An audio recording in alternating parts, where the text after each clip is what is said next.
for the masses. Headline edition, July 8, 1947. The Army Air Forces has announced that a flying disc has been found and is now in the possession of the Army. If the game is rigged, change the game. Game changer. I occasionally think how quickly our differences worldwide would vanish if we were facing an alien threat from outside this world. This is Fade to Black with your host, Jimmy Church, on the Game Changer Radio Network. I need your help to get to the year 1985. You're listening to Fade to Black with Jimmy Church on the Game Changer Network.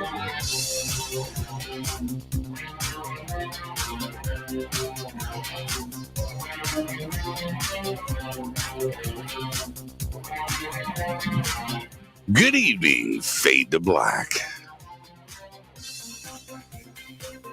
Bespoke radio for the masses. Yeah. How you doing? How you doing? Today's Tuesday, September 20th, 2022.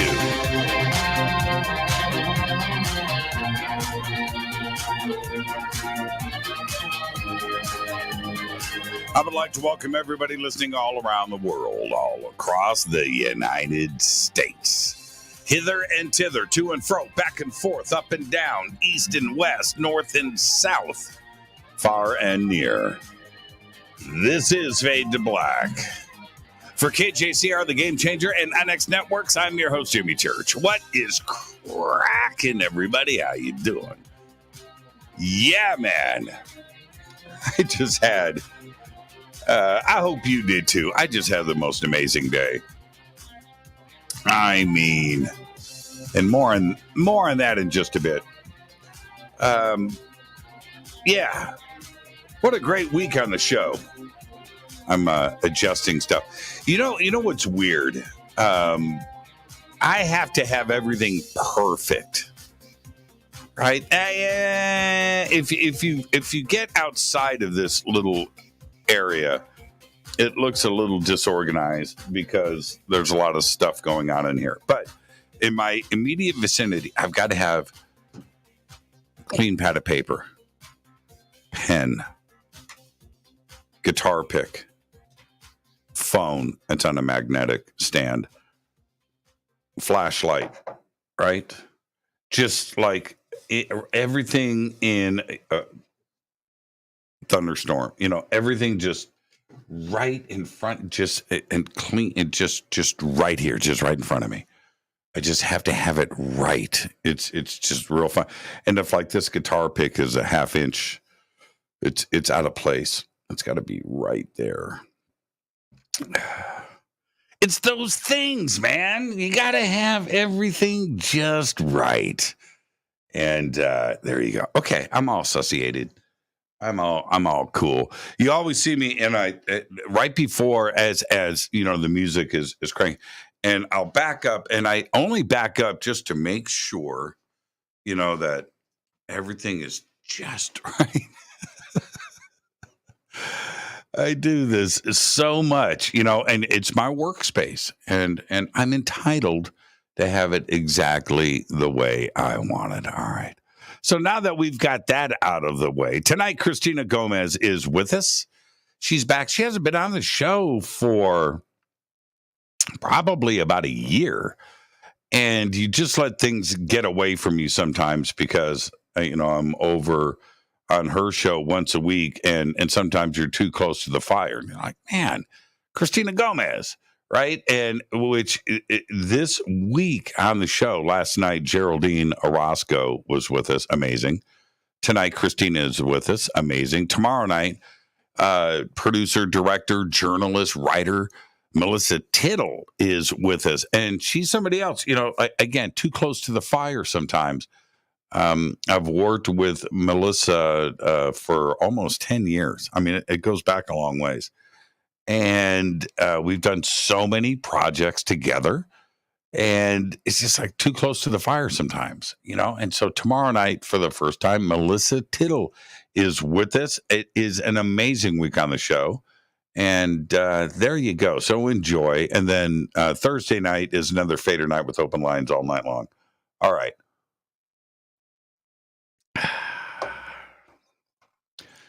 Did I tell you I love coffee?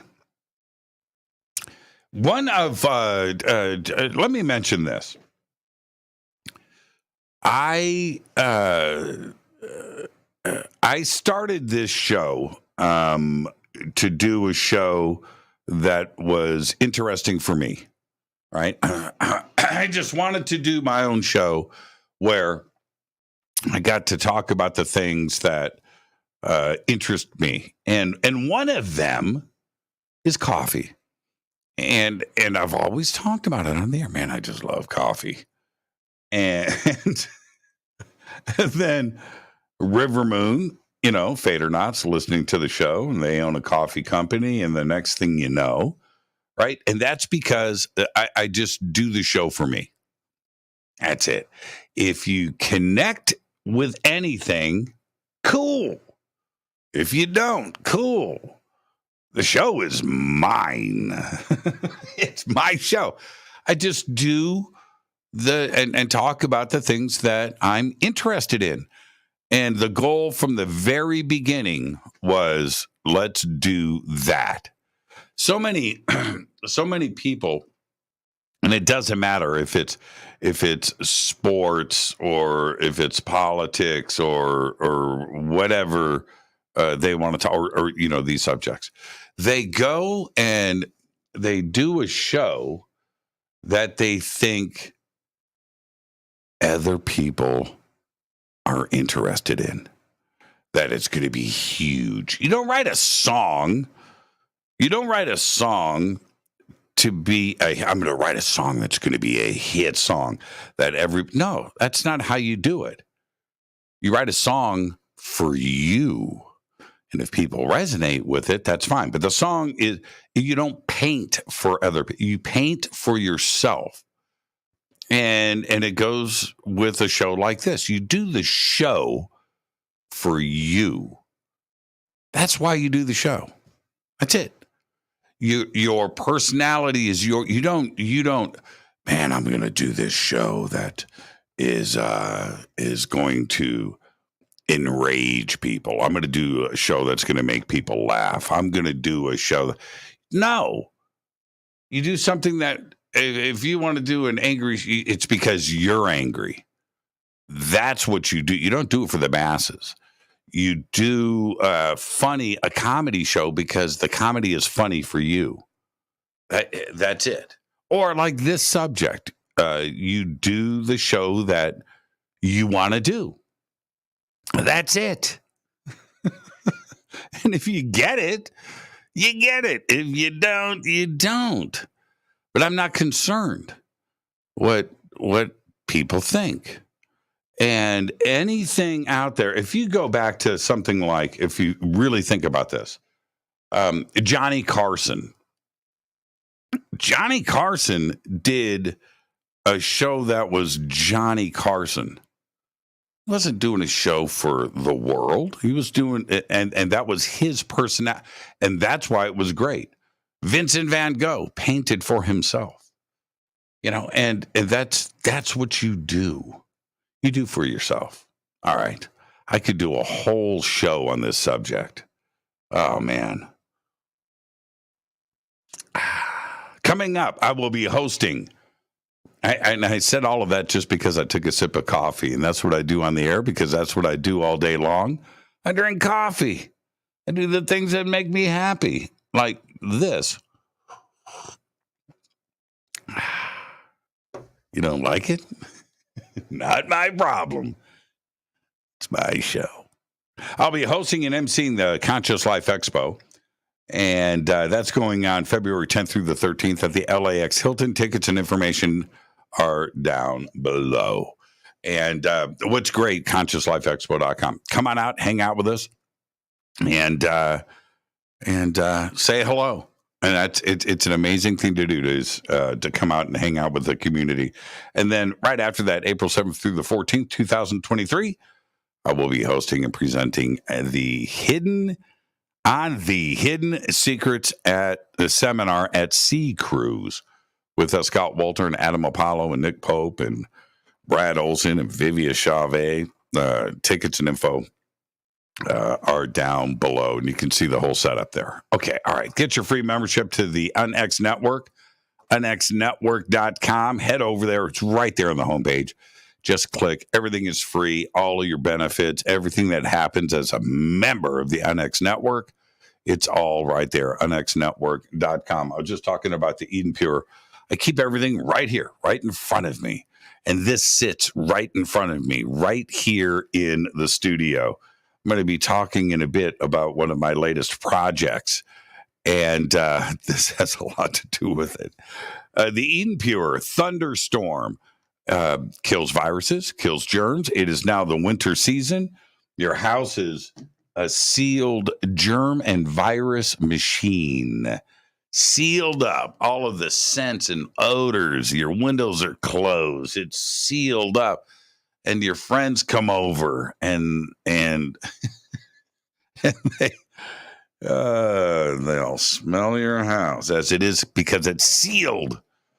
All those germs. That's what you need the thunderstorm for. Heading into the winter months, you need to get the thunderstorm. And right now you can get three-pack special. Save $200 right now. The promo code is below. Fader3. The links are below. And if you don't use the promo code or you forget it, and when you go over there, just click on my name on the bottom of the page. It's right there. Click. It fills it out for you automatically. Super easy. And Eden Pure loves the Fader knots. They do. They know what time it is. All right. It's so simple. Free shipping. Saving $200 on a 3-pack. It's the way to go. Get started. And you know what? It's the season of giving. Give one to the friend that needs it. Yeah.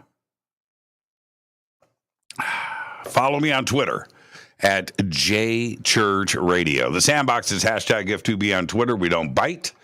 Hashtag F2BQ is fade to black questions.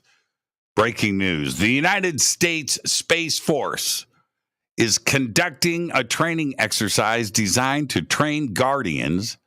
That's what they call the members of the Space Force, the Guardians. Yeah, of the galaxy.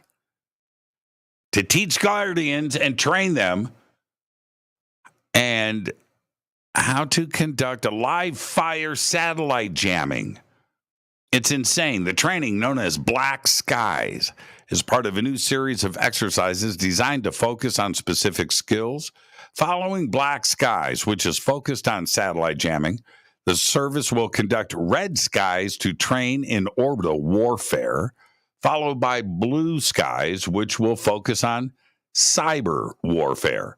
The training comes as both ground-based and orbital threats to private and U.S. military-owned satellites continue, threatening to turn space into a battlefield in the event of a major conflict between space-faring nations. The Space Force already conducted simulated on-orbit combat engagements in a contested, degraded, and operationally limited environment at a previous STARCOM training exercise last month in August. Wow. Beyond Meat is in the news.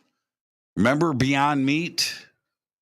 Yeah, you probably don't. But Beyond Meat suspended its chief operating officer, their COO, after he was arrested over the weekend on suspicion of biting a man's nose during a fight following an Arkansas football game. Can't make this stuff up. Police arrested the vegan food purveyor's COO, Doug Ramsey, on charges of terroristic threatening and third-degree battery on Saturday night. Ramsey was released on $11,000 bond the following day. Beyond Meat was a market leader in the plant-based meat space, alongside rival Impossible Meats. It was a Wall Street juggernaut after its IPO in 2019, but since has struggled to deliver on sales goals. Shares have fallen more than 90% from their 2019 high. The price of Beyond's beef sells for $8.35 a pound, compared to USDA ground beef, which sells for $4.90 a pound. And, well, it tastes great too. So, oh man, I've never even tried that stuff, so I can't really comment. There's about 20 quadrillion ants on Earth at any given time. A new study has estimated that's 20,000 trillion. The estimate is 2 to 20 times higher than previous ones, according to the study published in the journal Proceedings of the National Academy of Sciences on Monday by Sabine S. Newton, principal investigator at the University of Würzburg in Germany. So you would have to stop and think about that. What is the percentage of ants versus everything else, all other species, including humans? How much do they occupy the planet, the biosphere? And what do they use up? 20 quadrillion. Think about that for a second. Right? What's the percentage? What's the ants' slice of the pie? I mean, what does that equate to? Give me that number. Well, the world's longest underwater tunnel will link Denmark and Germany. This is the world's longest. Slashing times between the two countries when it opens in 2029. Now, after more than a decade in planning, construction has started on the Fehmarn Belt Tunnel. In 2020, a temporary harbor was started and has been completed on the Danish side.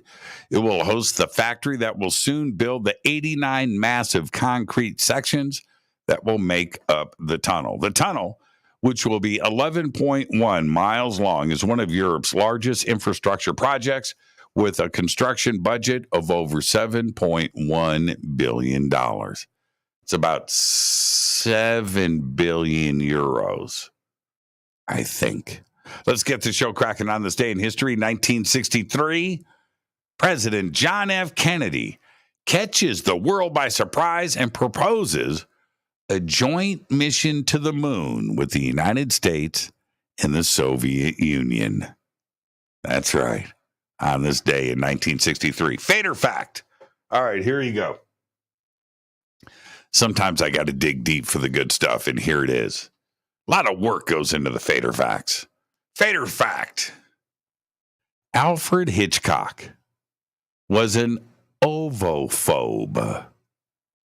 That's right. He had a fear of eggs. An ovophobe. Hitchcock said in an interview, and I quote, "I'm frightened of eggs. Worse than frightened.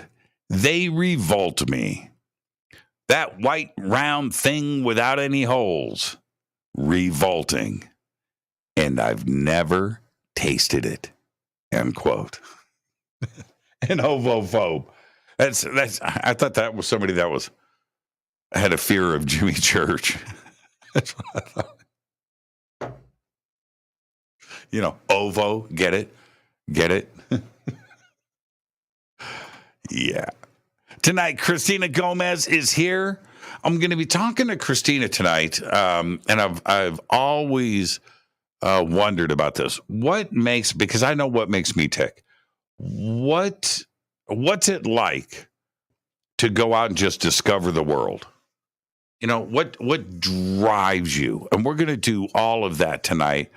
And how have her thoughts and ideas changed? Because they will change. They will change. We're going to talk about all of that tonight. And then tomorrow night, producer, director, journalist, and writer Melissa Tittle is with us. And she's here for the first time. I can't believe it. I honestly can't. I honestly can't. But anyway, Melissa's with us tomorrow night. You're not going to want to miss that. And then Thursday's another Fader night with open lines all night long. Now, let me hit this River Moon coffee for the 10th time during this show.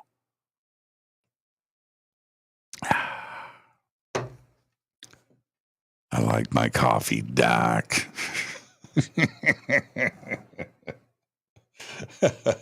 Man, I'll have dinner guest over. Most of them are friends, but they will. Okay, church, man, just say it. Say what? Say it. All right. I like my coffee, Doc. Oh, that is so great. And I'm like, how did we get here? Okay, now say Gobekli Tepe. What else? What am I? Am I the entertainment? Right? Gobekli Tepe. Oh! It's the truth. Rivermoonwellness.com. The links are below. Fade to Black blend. All right. So, I got an RC truck today. And this is the deal. I have a backyard. It's dirt. I live in the desert. It's dirt, like all of my neighbors' yards. Drive around my neighborhood. I invite you. Just come on over. I'll take you around. Dirt, front and back. Dirt. It's the desert. It's sand, right? It's sand. So I got this blank canvas, and it wraps around the house, and it's pretty good size. And it's a blank canvas. So, debating and talking and, what do we do? Pool, that was an idea, different things. But no, that's not what was going on in my head. What was going on in my head was I see an RC short track for trucks. I see ramps and jumps, and let's do a tunnel into the ground. Let's do an overpass bridge, and let's wrap around. Let's have a banked curve coming around, and then race along the back wall, and then come around the house, blind turn, and then swing. And so Brad Harris, and Brad is bad for me because he likes everything that I like. We're just really... hey man, let's get dune buggies. Let's get matching dune buggies. Well, we scaled it down, and so the truck that I got a 1/10 scale. It's about that big, right? Big, and I got a Traxxas. Not that expensive. I got a Traxxas Slash. All right, they make a Slash model, and so now Brad and I. And his son, we're going to build this track in the backyard, and we're going to draw it out first, and we're going to come up with but we're going to do this. So my truck comes first. Brad is still we're getting matching trucks. And here's the deal. So this is what friends do.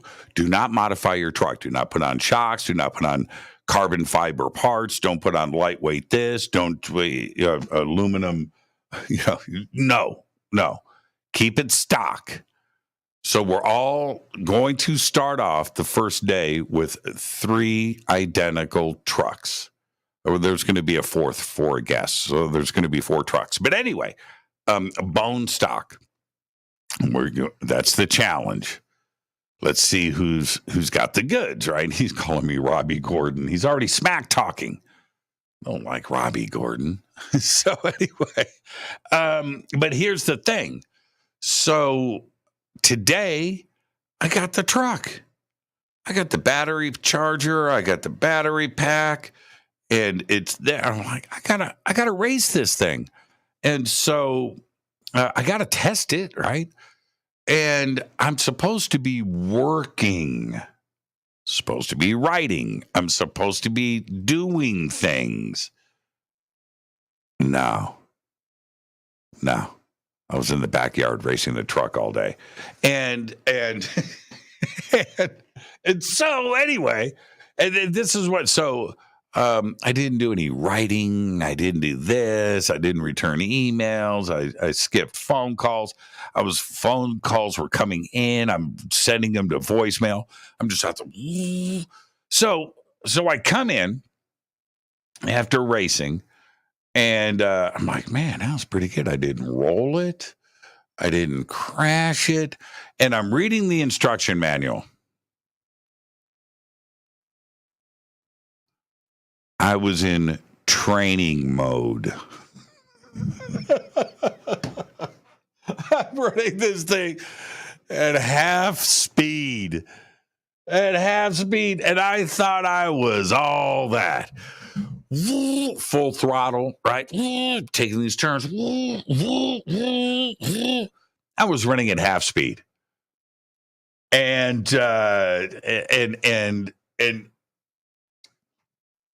this is the thing. I couldn't tell Brad. I was like, I'm going to keep this to myself. Nobody needs to know that I was out here in kiddie mode, right? Right, sitting there sitting around the backyard, thinking I was about something, that I had all of this handled, and I'm running at half speed. Now I'm scared of it, that this is actually twice as fast as what I was doing today. I was in kiddie mode, and I turn around and I come on the show, and I just needed to cleanse. It's confession, you know, and I confessed. I laid it out there. This thing tomorrow is going to be a little banged up. I'm going to roll this thing, and I'm going to hit the wall. I'm going to do all kinds of stuff. And today I was like, man, it stops fast. It doesn't flip over when you turn. Oh, this is just totally. I was in kiddie mode. I couldn't believe it. It's like, no. So I just turned it off. And I came in and started the show. So there you go. RC track being built in my backyard, and video and everything is coming. I can already see this. It's going to consume me. Oh, and so I have all of the stuff on order. Yeah, I've got the aluminum suspension coming in. I got a carbon fiber chassis that's coming in. I've got new racing oil-filled shocks are coming in. I've got racing tires with racing billet aluminum rims. Those are coming in. What else did I get? Oh, of course, I've got a titanium drive shaft coming in. Ball bearing steering linkages are coming in. So when I'm done, the original truck isn't even going to be there. I'm going to have a bag full of stock parts. You gotta love it. This is Fade to Black. I'm your host, Jimmy Church. Tonight, Cristina Gomez is here. Tomorrow night, Melissa Tittle. And then Thursday night's another Fader night with open lines all night long. I'm your host, Jimmy Church. I'll be right back after this short break. Daughter of you-know-who. And you're listening with Cristina to Gomez on JimmyChurchRadio.com and the Game Changer Network. You're listening to Jimmy Church and Fade to Black on the X.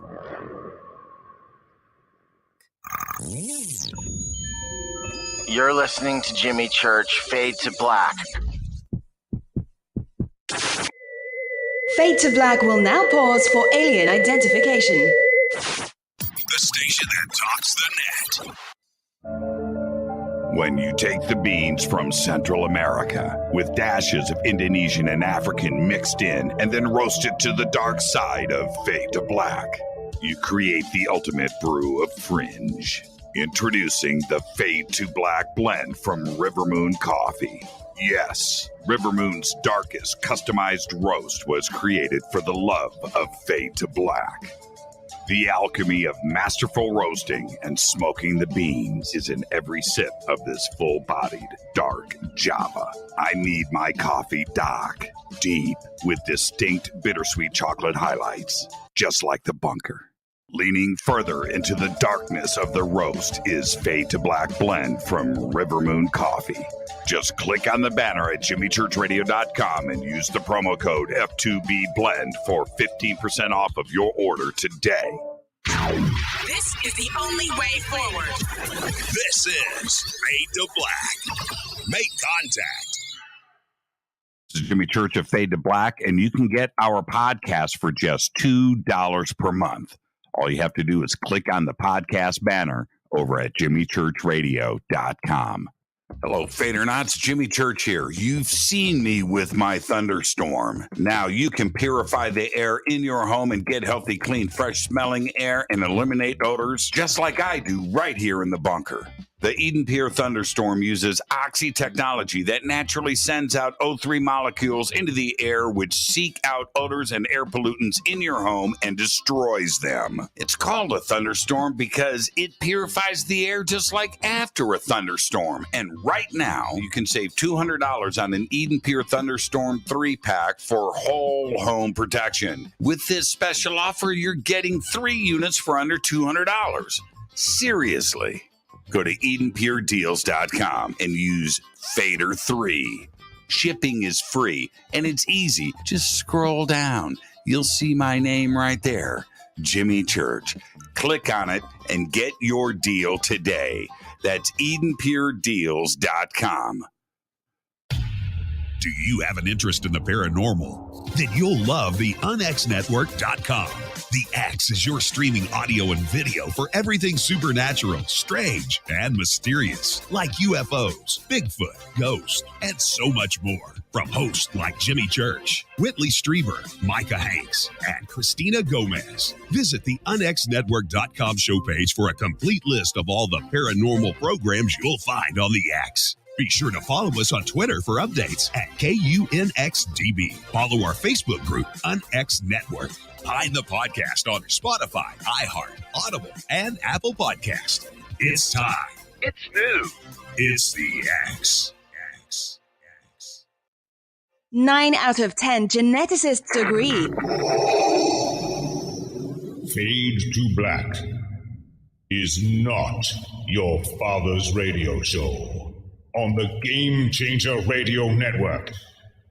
Hi, this is Rob Reiner from Anvil, and you're listening to JimmyChurchRadio.com. What's up? I'm Chris. What up? This is Kyle Manson. You're listening to Jimmy Church Radio.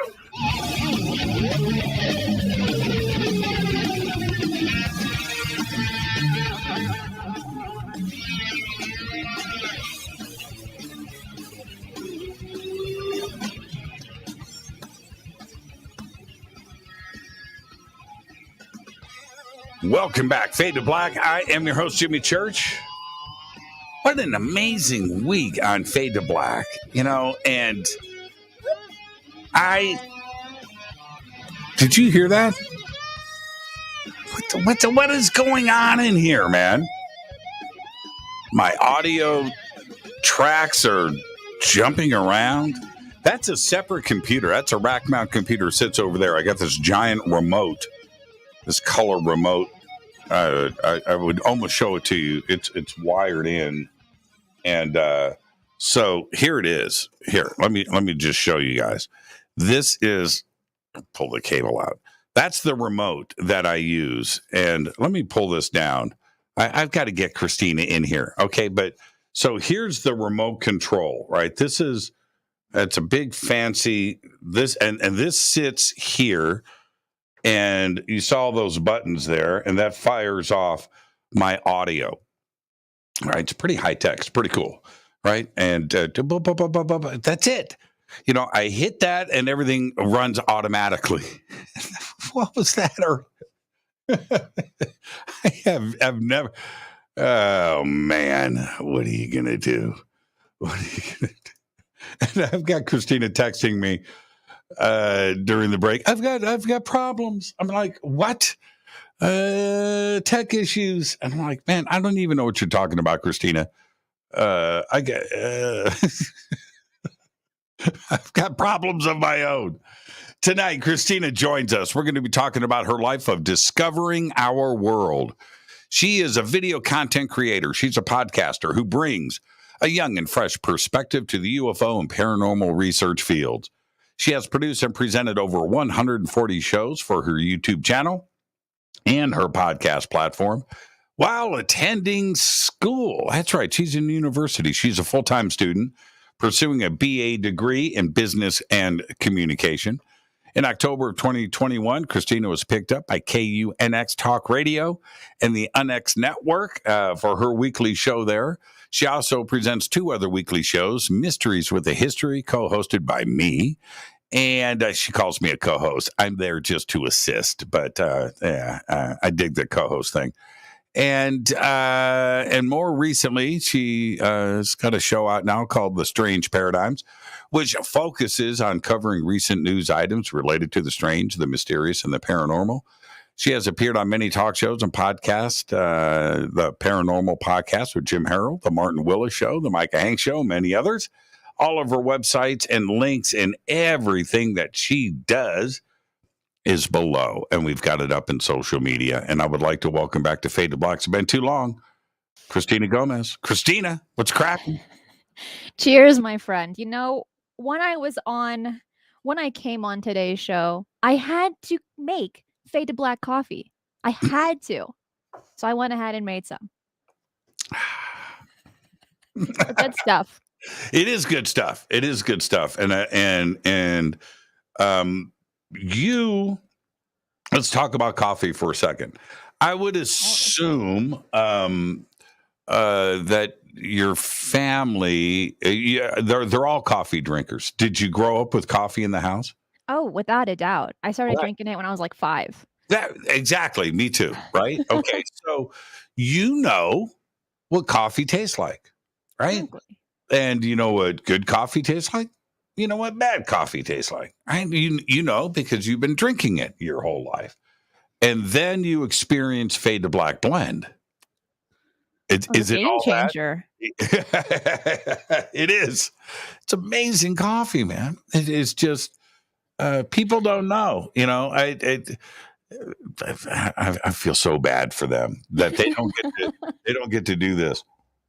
It's good stuff. Okay. All right. Yeah. Cristina, I can't believe that it's been a year since you were on with us. It shocked me as well.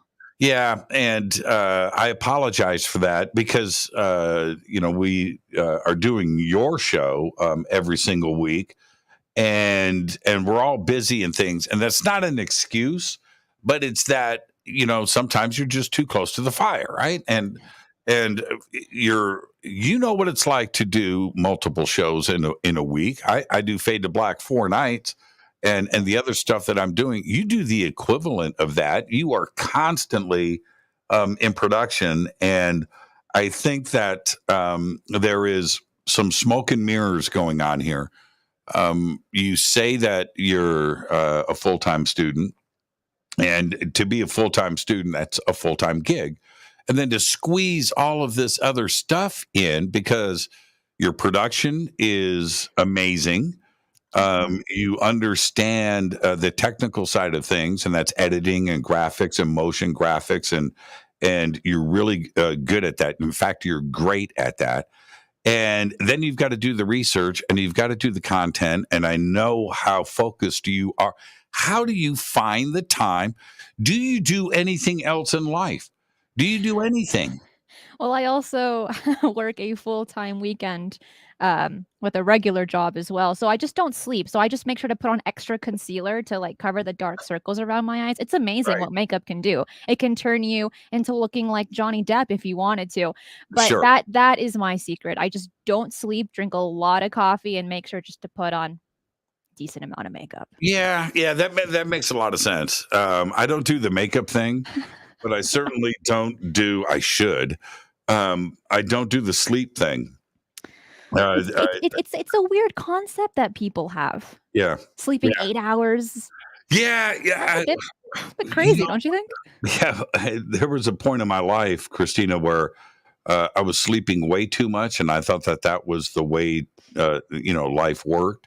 And now sleep takes away from productivity.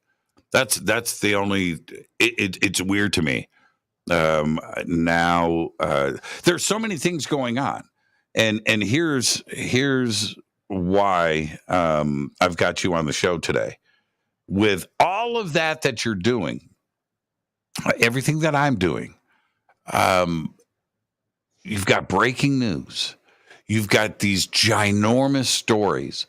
You've got all of the action that is going on out there. That takes time to absorb, to read, to research, and all of that is happening all day long too as well.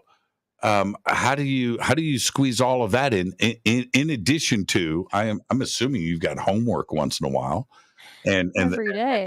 tests and studying. I mean, how do you do that?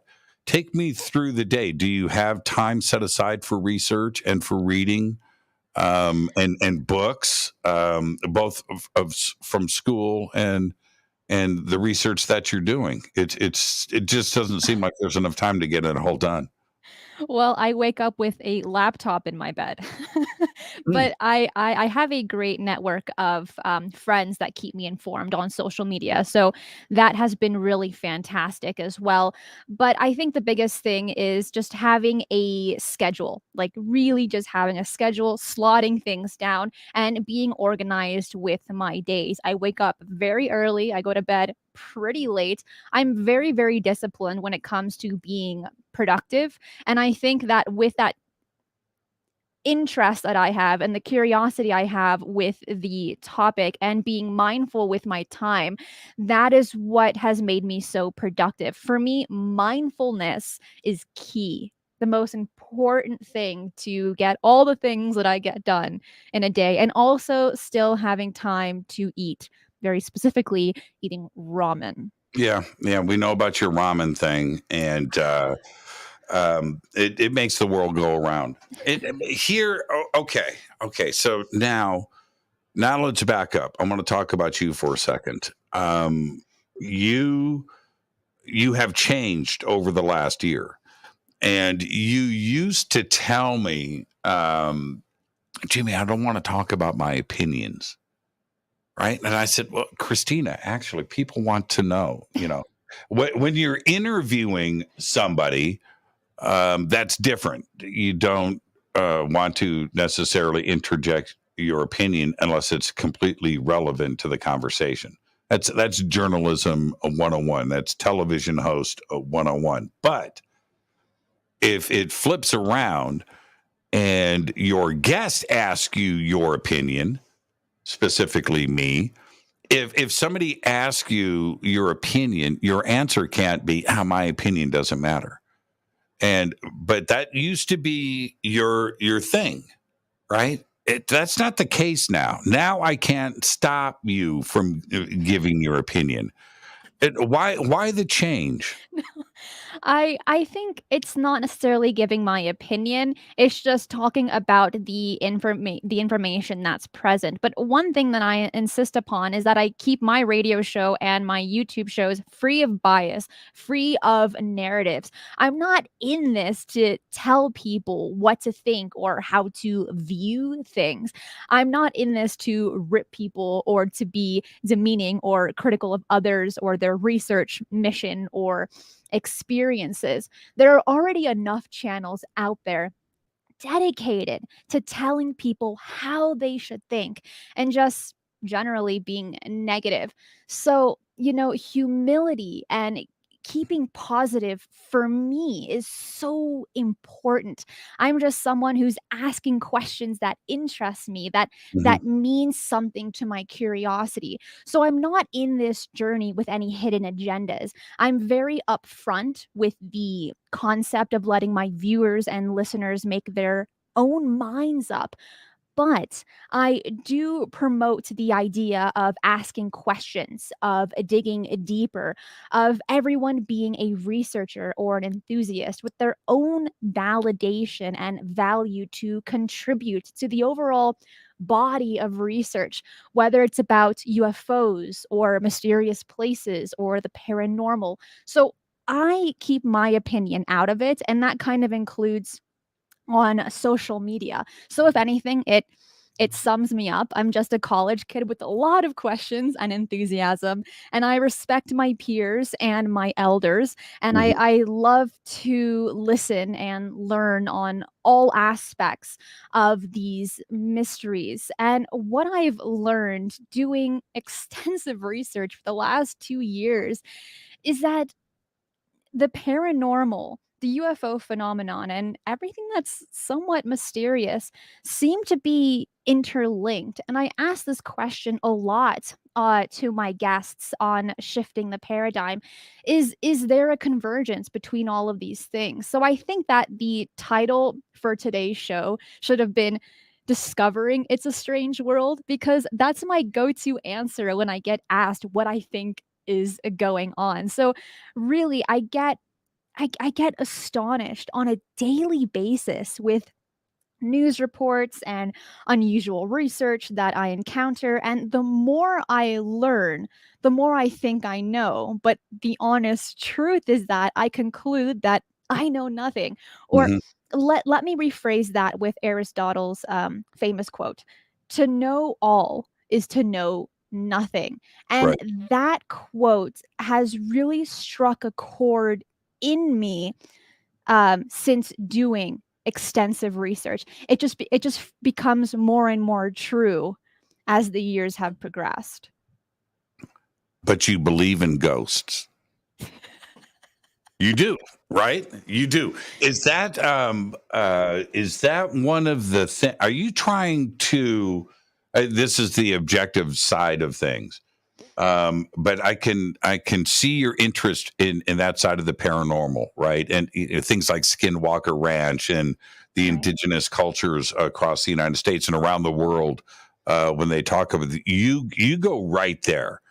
So, is your objective side trying to maybe disprove ghosts, right? Is it because your belief system there is so strong in the paranormal? I have great respect for those who came before me. So I've spent a lot of time over the last 2 years watching old documentaries, reading old books, and I want to honor that with my objectivity on all topics I look into. So I stay on the fence. I try to keep neutral. However, the concept of UFOs is and of the paranormal is very fascinating and something that I simply just can't get enough of. But I really do try to keep neutral on all subjects. Well, okay. So if you and I are discussing this, and there's a story, the lady in white, right? And you're right there, and you I'm know right there about listening. yeah, right. And what is interesting with for me with that, Christina, is that once you dive into one focused thing, you quickly find out that kind of everything is connected. You That's right. mentioned this. You mentioned this earlier, but I've also seen you evolve over the last year or so. Because once you uh, um, dive off of merge off of the highway, so to speak, and into another subject, you suddenly find that you're investigating the same thing. And how A all different name. yeah, with a different name. It's a really odd thing. And what's also very interesting is throughout the cultures, the stories are the same, but the names are different. And I love stories. I mean, who doesn't like spooky stories? But Mhm. in my mind, I go the extra step and I start asking, what's going on behind the scenes of such paranormal encounters? What is the great unifying mechanic between the paranormal and many advanced alien visitors? So I really enjoy doing Mysteries with a History with you every single Thursday at 2:30 p.m. PST. Because I'm able to ask these questions not only to you but also to the audience as well. Because, as I had mentioned, I even the extensive research that I've done, I still don't know much. And I want to understand. I want to explore and to research as best I can. And you really have a wealth of knowledge and experience with these mysteries. So I learn in every single show that I do with you and that I do in general, and also ones that I'm a part of as well. So I think that we're very lucky to be able to not only to listen to people's knowledge and information, but also having the ability, you and I as hosts, to ask the questions that interest us, that ask the questions that pique our curiosity, but also to ask the questions that our audience wants to hear because they're on this journey with us of trying to understand these mysteries of our world and of our universe altogether. So I think it's so much better than being in a cubicle all day crunching numbers, don't you think? Yeah. It's a much funner gig. At times, it can be much more fun. Is funner a word, college student? To my understanding, it's not a word, but I guess in the Urban Dictionary these days, anything's a word. Yeah, it's more funner. So, but here's It's more funner hanging out with the fishes, right? So, the world of UFOs. This is where you're going to give me your opinion. Okay. In the world of UFOs, I have flip-flopped many times on pretty major subjects. I have flip-flopped, but I haven't flip-flopped on UFOs.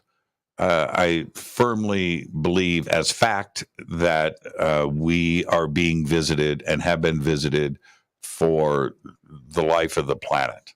Okay? All right? Not thousands of years, not hundreds of years, millions of years. And they're here right now. All right? That's my belief. Has your opinion changed from when you came in to this community through your research and where you are today? When I started, it was out of intense curiosity about the UFO mystery. But I began to talk to researchers and authors and journalists during my shows. And I began to notice more and more that there's a connection, like a convergence with the paranormal. And a really good example of this is what's happening at Skinwalker Ranch. So one thing that I can definitely say is that over the last 2 years of having my YouTube channel, the mystery that has had the biggest effect on me is what's going on at Skinwalker Ranch in Utah. So right there is the biggest evidence of a convergence of the UFO phenomenon with many paranormal mysteries. And in my opinion, here we go, here's my opinion, is one of a handful of global locations where truly strange paradigms exist. Brandon Fugel and his team are doing what so many have been screaming for over the decades. And that is so important, getting these science and experiments done and showcasing it not only on a TV show, but on their insider website. So these, in my opinion, these are truly exciting times. I mean, I wonder. That's not the question. But hold on. I often wonder, okay, what it will take to get humanity to evolve beyond this current hurdle of what can cause more unity than knowing that there is so much more to our worlds, this dimension or global paradigm. So these mysteries represent, I think, timeless questions that have challenged us and that continue to do so. So UFOs are still important to me, but now my scope has broadened the last 2 years with my research. You need to change your major. To what? To politics. You need to be you need to change your major. That's a political answer. Do you believe ET is visiting planet Earth? It's a yes or no question. I'm open-minded to it. I think with the amount of stories that we've covered on Mysteries with a History and all the alleged accounts of people that have had their own encounters or people that have been abducted, I'm open-minded. It's a possibility. But because I haven't necessarily seen it for myself completely, I'm not too sure. But I don't think, why not? Are they? That's a good answer. Aliens? Okay. Now I don't know. Okay. So let's continue this because that was a great answer, actually. I didn't expect that. Thank you. But what about if you were out there with 20 or 30 of my friends and you witnessed the beer can UFO up at Mount Adams? You see that. Does that change your opinion? You just said you haven't seen anything yet. Would that change your opinion? I will be out there, and I am looking to do that. Well, I mean, I did have a UFO sighting in India, and we spoke about this on the last show. But was it aliens? I don't know. I don't know. But let's say tell everybody what you saw in case they don't know what you're referring to. I'll make it very, very brief, as I'm not really too fond of telling my personal sighting. It's just very personal, and I still don't understand it to this day. But a quick story of it is I went to India a few years back with a group of several others. We were walking down the street and we passed by a holy man, also known as a sadhu or a guru of some kind. And we asked him, hey, like, where is this certain temple? We want to visit it, but we don't know where it is. And he's a stranger. We didn't know who he was. And he's like, I'll take you. What could have possibly go wrong? Yes, you want to travel with a stranger? Go for it. So we take a bus for a few miles. We walk another few. We reach these this Shivan temple ruins. And we're looking around and it looks beautiful. And then at some point, some people are kind of just sitting, relaxing, watching the clouds, things like this. And then he goes into a meditative state. And he said, right before he entered this meditative state, he had said, just look into the sky and see what happens. And this was like kind of already turning into nightfall. So as we're all looking up and he's sitting in a very deep looking meditation, we see several type of orbs from far away coming closer. And one in particular came rather close, and it looked like it was like half organic, half nuts and bolts. It looked very much like the Carlos Diaz sighting. And if for those that know, you can look up those photos, and it looked very similar to that. And it was a Carlos Diaz type UFO. And then it got pretty close, about 100 yards from us, and then it flew away rather quickly, and it met up with the other two UFOs and it left. So to this day, I still don't really understand what I saw, and that's why I don't really like talking about it too much.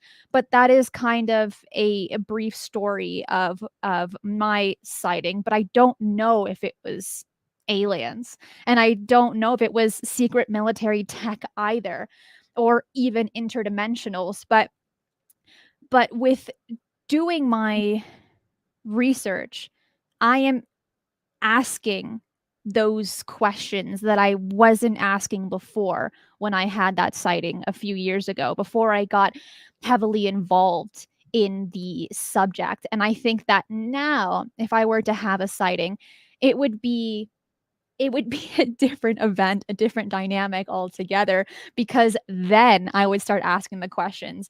Then I would interrogate all the other witnesses as well, Yeah. Let's take our break. And that's such a good point. This is Fade to Black. I am your host, Jimmy Church.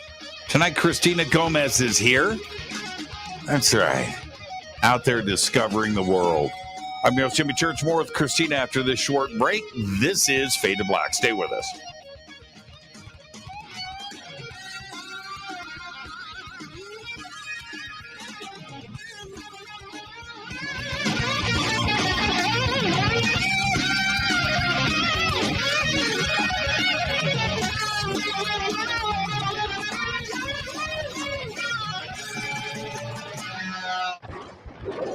This is Fade to Black with Jimmy Church on the Game Changer Radio Network. Your 1 million gigawatt paranormal powerhouse, KUNX DB, VX. Hello, Fadernauts. Jimmy Church here. You've seen me with my thunderstorm. Now you can purify the air in your home and get healthy, clean, fresh smelling air and eliminate odors just like I do right here in the bunker. The Eden Pier Thunderstorm uses oxy technology that naturally sends out O3 molecules into the air, which seek out odors and air pollutants in your home and destroys them. It's called a thunderstorm because it purifies the air just like after a thunderstorm. And right now, you can save $200 on an Eden Pier Thunderstorm 3-pack for whole home protection. With this special offer, you're getting 3 units for under $200. Seriously. Go to EdenPureDeals.com and use Fader3. Shipping is free and it's easy. Just scroll down. You'll see my name right there, Jimmy Church. Click on it and get your deal today. That's EdenPureDeals.com. This is Billy Carson, founder and CEO of ForbiddenKnowledge.tv. ForbiddenKnowledge.tv is the fastest growing and one of the most watched networks in the world. And I would like to personally invite you to check out our expanding library of TV, film, lectures, and special presentations. ForbiddenKnowledge.tv has over 6,000 videos covering lost history, health, UFOs, spirituality, and our future. We are committed to our community, and with my personal invitation, you can right now get your own free 30-day membership at ForbiddenKnowledge.tv. Your own library of information starts today at ForbiddenKnowledge.tv. Because you never got that pony you always wanted. Damn it. Jimmy Church and Fade to Black on the Game Changer Network. Listen, I know, and you know, that you've always wanted your first crystal skull. Or maybe you're a collector just like me, but you just don't know where to go to find the real thing. Then I met Carolyn Ford over at EinsteinTheCrystalSkull.com. Carolyn is the guardian of Einstein, one of the most respected ancient crystal skulls in the world. All of her unique skulls have been imprinted sitting with Einstein in his sacred lodge and are carved from the finest gemstone and materials. Imprinting is the process of receiving the ancient wisdom from the master skull or master computer. Einstein, the ancient crystal skull. To see Carolyn's current collection of crystal skulls, just visit her store at EinsteinTheCrystalSkull.com or click on the banner over on our site. Don't forget to use the promo code Jimmy at checkout to receive 10% off of your order today. That's promo code Jimmy. Finding your first or next crystal skull is easy. Just visit EinsteinTheCrystalSkull.com. Hello, I'm Katie, and you're listening to my main man, Jimmy Church, on JimmyChurchRadio.com. Hi, this is Ray Hobbs here, repping the planet, and you're listening to my good friend, Jimmy Church, Fade to Black. This is Toby Kebbell.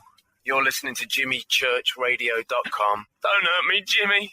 I'm only little. Hey, I'm Adrian Grenier, and this is Ari Gold. We're the Honey Brothers. We're of the Honey Brothers. Hey, I'm Adrian Grenier, and I'm Ari Gold. We're the Honey Brothers, and you're listening to Jimmy Church. The Revolution. This is Jimmy Church of Fade to Black, and you can become an official Fadernaut by just going to our membership section at JimmyChurchRadio.com. Hello, this is Serena Wright Taylor from Conscious Life Expo, and you're listening to Fade to Black with Jimmy Church, who holds the Lucky Pony record for the best astrological chart since 1963. True story. This is Micah Hanks of the Gralien Report, and you're listening to Jimmy Church on Fade to Black.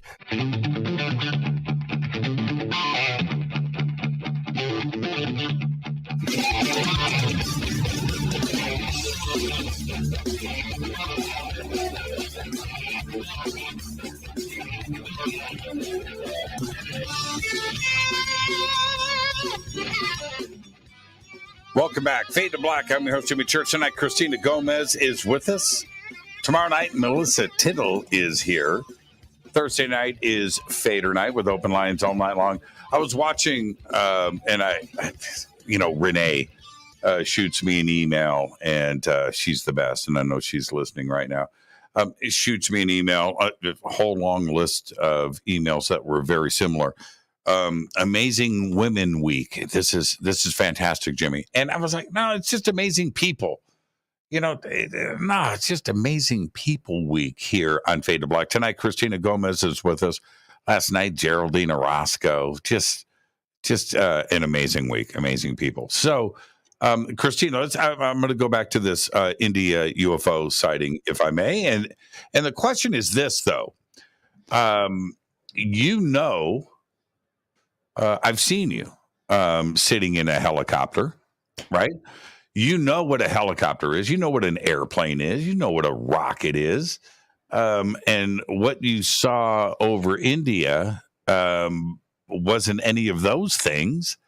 So now what do we do with that in the mind? You've got to take it a step further. Okay, so if it's not this, or this, I know it's not those things, then clearly it's something else that we don't understand. Now, in that thought process, were you thinking that maybe it's something from here, a spirit, or is it extraterrestrial? Well, I think at that moment, for anyone that has their own sighting, they're trying to rationalize what they're seeing. They're attempting to pull out previous memories and place it in that present moment to attempt to understand what they're looking at. From what I saw, it was merely unidentified. So I have no way to establish concretely if it is extraterrestrial, secret tech, or interdimensional technology. I think at that time, the whole group was silent and gobsmacked. My new favorite word. Yeah, gobsmacked is a great word. Okay, so today, with the different stuff that has come to light, specifically about UAPs and how the government is trying to address this, there seems to be a suggestion that it's not ET, that it may be something that is already here. Mm-hmm. Now that's like, wait a minute. What do they know? What do you think that the government is trying to suggest? First off, that is a very interesting statement to make. And I think one that's becoming more commonly accepted is that either it is created by us, it's merely terrestrial, or that there is already some type of alien base that has been here for the centuries, if not millennia, and it's showing itself from time to time. So I'm open-minded to that possibility. I mean, who knows what tech they have? The government wants air superiority over their nations, and they won't reveal their best tech, right? So it's not openly for everyone to know about it. That's kind of why they're called black projects. They're meant to be kind of hidden. And there have been alleged accounts of people stating that we've had like flying saucer tech since the 50s, 60s, and 70s. Some people that see what they would classify as a UFO is just some advanced technology that our government is creating. And I think that's what makes this field very difficult to research, because we don't have that previous knowledge that of what the technology the government has. It makes it hard. So I am open-minded to the ET origin also, I guess, is what I mean to say. But look at all those star systems in the night sky. Every single day, we are discovering more and more exoplanets, and the possibility that a good amount of exoplanets might possibly be able to harbor life. And I think with that knowledge, how many of them have had the possibility to create intelligent life that could be so much more advanced than us by millions or even billions of years.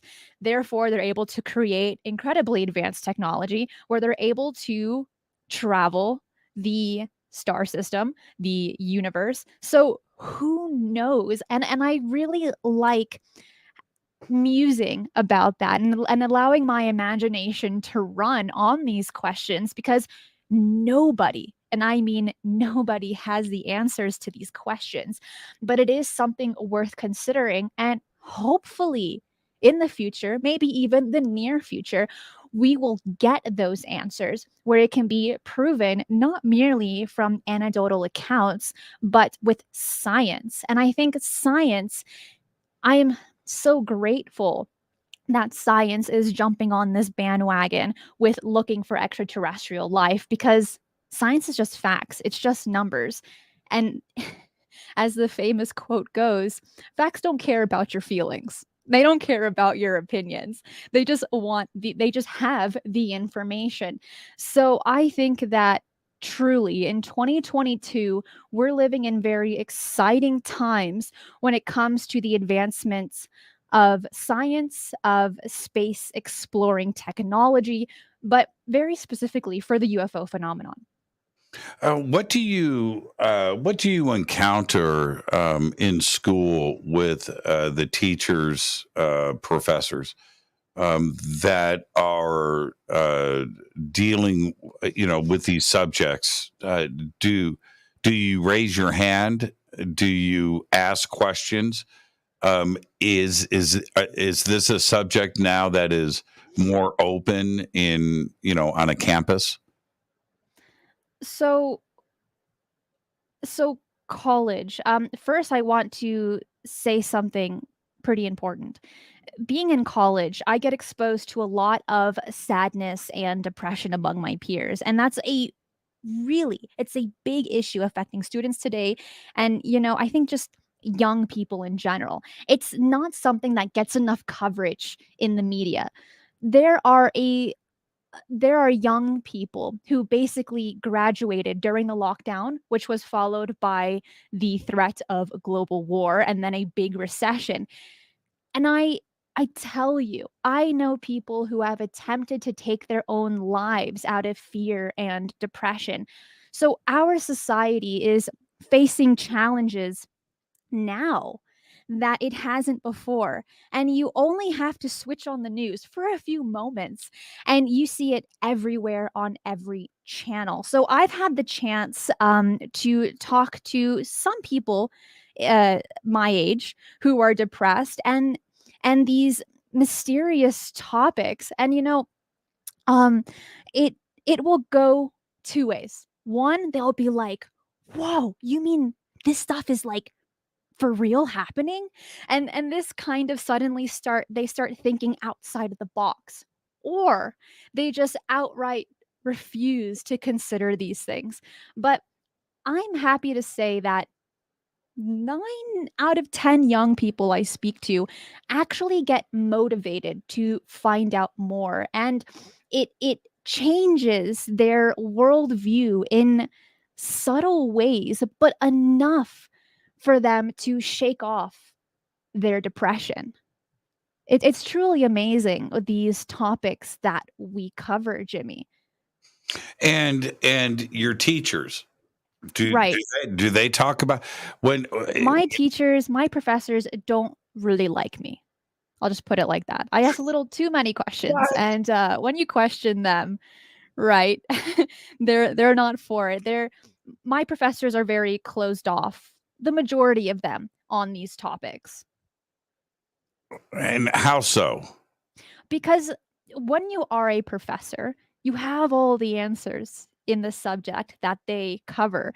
No student, and this is in air quotes, no student can ask difficult questions that they do not know the answer to. Mm-hmm. But when you ask questions that are related to the strange and mysterious, where the answer is constantly changing, they don't like to be tested in that way. And I'm not saying this is for all professors, but the majority of the ones that I personally have encountered on campus grounds, they don't like their ego to be tested. They created this persona. They feel like, because they have most professors have a PhD. They feel like, I have a PhD, like I know exactly what I'm talking about. Right. And when you ask them questions that no one really knows the answer to, or that might be incredibly difficult, they don't like that. So I'm not well liked. Yeah, by my professors. it reminds me of the scene in Donnie Darko. I'm trying to think of the actor's name that plays the teacher, and he's Donnie Darko gets him alone after class and wants to talk about religion and time travel, right? And the teacher's reaction is, okay, I need to stop this conversation right now. We cannot have this conversation. And I'm trying to think of the actor's name. Anyway, and he was doing it because he didn't want to get into trouble. That you've got a student that is questioning religion and is time travel real, and there are these other aspects to this, and I'm trying to figure out life. And the teacher doesn't want to give advice or opinion on it, even though he has an opinion. That at that moment, he can't do this with the student because he doesn't want to get into trouble. And I often wonder if it is the same thing today. If you're going to, raise your hand in class and go, well, that's pretty cool. But what about the UAPs? And suddenly now they have an opinion. They watch the news, they know what's going on, but they can't give that opinion or cross that line.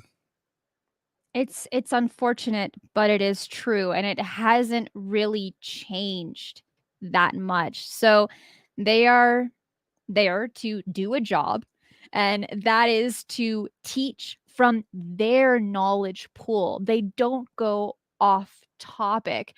And if you push, they'll flunk you. I'm not here to fail college, Jimmy.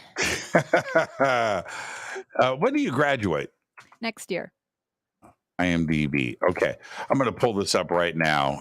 So everybody, somebody just said Drew Barrymore. Not Drew Barrymore. We all know who Drew Barrymore is. Hold on. I will tell you who I am thinking about. Oh, great. How can he not be listed here? Oh, geez, man. Okay, hold on. Oh, jeez, man. IMDb is slowing down my show. Dang. And, okay, now I'm in IMDb Pro, which is not what I want to see. How can he not? Oh, geez. Okay. All right. Who is the male teacher? The male teacher. Let's see. Miss Palmer. No, not Drew Barrymore. Kenneth Monatoff. Is that it? Is that Professor Kenneth Monatoff? Who? I can't. Okay. The point being, let's see here. Hold on a second here. Cunningham. I don't see Kenneth. Some people are saying Noah Weil. Yeah, Noah Weil. That's it. Yeah, some people in the live chat were Wiley. Yeah, thank you. Noah Wiley. Yes, and check this out. He is not listed as a cast member. Jake Gyllenhaal, Jenna Malone, Mary McDonnell, who is amazing, and Holmes Osborne. He plays his dad. Maggie Gyllenhaal, Dwayne Chase, James Duvall, Arthur Taxia, Patrick Swayze, David St. Holmes. Mark Hoffman, who plays a police officer, is listed, and not Noah Wiley. Jazza McKenna, Jolene Purdy, Stuart Stone, Gary Lundy, Alex Greenwald, Beth Grant. No Noah Wiley. What? And I can't get the list here in front of me. But anyway, yeah, no, it's Wiley, right? Okay, it doesn't matter. That scene with him is a phenomenal scene. And he was so paranoid about getting into trouble. And now, what about ancient history? You're taking history classes too, as well. Yeah, I only had to take one history, and I actually took Indian history, but it took place after 1947. Oh. So I was slightly disappointed when I took the class. I thought it was going to be prior, or like at least more interesting of a course, but it wasn't. I think some of my favorite classes that I took, if we're going to get into this, was taking psychology. I took multiple psychology classes, including child psychology, along with body communication as well. I found that an incredibly fascinating class. So I think ones relating to communication, understanding the mind, have been probably the most beneficial classes I've taken, and I've spent thousands of dollars at the university, and it breaks my heart. But it's been those classes that I've truly appreciated, along with an intro to religious studies as well. There was some point in my I've wanted to change my college degree multiple times, one of them being for psychology, another being for religious studies, but I ended up sticking with business and communication. But I think those two topics have always fascinated me, I think now more than ever. And consciousness fascinates me above all, especially having a background in Buddhism. And the communication side, I'm sure you have a college radio station. Yeah, there is one. And were you Jimmy, like, have you seen the list of things I do? I can't also be a part of college radio. Late night UFO college UFO radio show. I should, but then I really, really won't have any sleep. Yeah. You've got to do it. Just squeeze it in for 6 weeks and go in, because you're really going to freak people out. But have you talked to, when you're taking communications classes, there are so many avenues that deal with communication. Have you expressed an interest with UFO programming to your instructors, and have you gotten a reaction out of them? There have been some moments where I've attempted to just kind of like beat around the bush, and their reaction was a big no. So I haven't asked that question specifically so upfront, because I do want to test the waters before I scare off my professors and get an F in their class. Yeah, I did the same thing. I did it one time, and when I turned and said, "So you have a news director, and you've got a story, you've got a UFO sighting or abduction case." I can't remember how I framed it, but would you take that? You've got the video, you've got the evidence. Do you take that to your news director? And this dude spun around. I got the class behind me, like, "Church, what are you doing?" And he spun around and goes, "I would never." Right. And I was like, wow. And he gave me his reasons why. But I never went there again. I knew what the answers were going to be. I knew what I wanted to do, which was this, and coast to coast and living the dream. Yeah, that's what I wanted to do. But they said that was the career kiss of death, right? That you just would never do that. So that was it. And also knowing. I'm just wondering if this is where your head is. If that's the attitude of society, then that tells me that's exactly what I want to do. That's if nobody else is doing it, there's a reason why. And you've just helped me make up my own mind. Have you thought about that too as well? At some points, but things I think overall have changed. For instance, video blogging and video streaming is the future. And so with broadcasting, my future plans, as soon as I graduate, which is in a year, and I am so excited with my bachelor's degree in business and communication, is that I will be launching my own production company for producing broadcast quality media. And I'm looking towards getting a motorhome or a trailer to be able to take a year or two doing a national tour of all the UFO and paranormal hotspots to do my own my own small documentaries and live streams solely focused on digging hard, doing field research into all of these mysteries. So I guess my channel will morph into a fusion of van life videos and videos about my research. The reason to this is that I want to inspire other young people to do the same. So I will be doing like practical videos on how to of being on the road and living the van life, as well as having a mobile studio. So that is what's in my future. And truly, I could not be more excited, because I think I've done an extensive amount of book research, being more of an armchair researcher, and now I'm able to apply that to the field and do boots on the ground investigations. So I think is very important to have that background knowledge before you kind of get a little dangerous at some points. You want to know what you're doing before you do it. Kinda. Kinda. But I like that approach. But you don't really. You're venturing into the unknown. So That's how right. can you have experience with the unknown or know what you're doing? Well, you're able to research the locations that have had high strangeness sightings, and also to do the research where if you do encounter something bizarre, what are the protocols to go ahead and record that evidence, or how to touch and investigate certain items that you might find that look rather bizarre.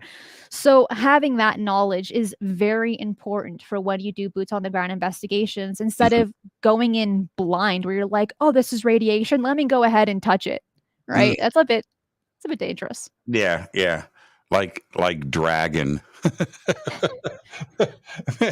And that was so funny. Give a little context. Yeah. Those scenes at Skinwalker, I don't even know what it was, but they had the concrete lid on it, and next to the house.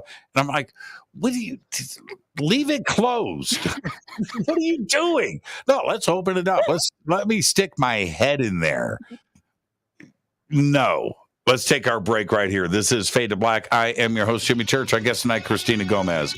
We've got a lot to talk about tonight. Stay right there. I'm your host, Jimmy Church. This is Fade to Black. We'll be right back after this short break. Stay with us.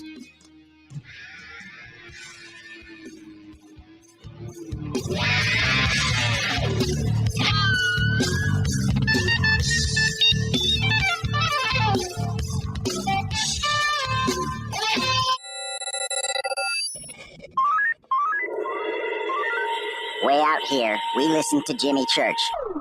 You're listening to Fade to Black. You're listening to Jimmy Church and Fade to Black on the X. ¿Qué tal, mis amigos? Yo soy Mario Carson, el tiburón, y los invito para que escuchen a mi buen amigo Jimmy Church Radio. ¡Claro que sí! The Believer is the chilling true story of Dr. John Mack, a renowned Harvard psychiatrist and Pulitzer Prize winner. This is an outreach program from the cosmos to the consciously impaired. He risked it all to investigate human encounters with aliens. The Believer, Alien Encounters, Hard Science, and the Passion of John Mack. Written by award-winning former New York Times journalist and author Ralph Blumenthal. Now available in paperback from High Road Books. Introducing the Game Changer blend from River Moon Coffee that delivers a customized blend made specifically for the Fadernauts. If the game is rigged, change the game. It's a bolder cup with some bite. Game Changer is the coffee of choice for those that prefer an organic dark roast that is slightly lighter and milder, but it's still dark. With wild notes of pecans and chocolate, with a rich, balanced, full-bodied cup that is roasted to perfection for a great coffee to start your day, as an after-dinner coffee or anywhere in between. Artisan, small batch, roasted to perfection. USDA certified organic. All River Moon coffee is freshly roasted and packaged in the USA. Just go to rivermooncoffee.com or click on the banners over on our site and use the promo code F2BBLEND for 15% off of your order today. rivermooncoffee.com. Do you want to be an official Fade or Not? Of course you do. This is Jimmy Church of Fade to Black. Just go to our membership section at jimmychurchradio.com. Fade or Nots. When you think about the future of our country and where we're headed, do you wonder about the food supply? I do. Disruptions in the food supply chain could be disastrous, and they usually occur with little warning.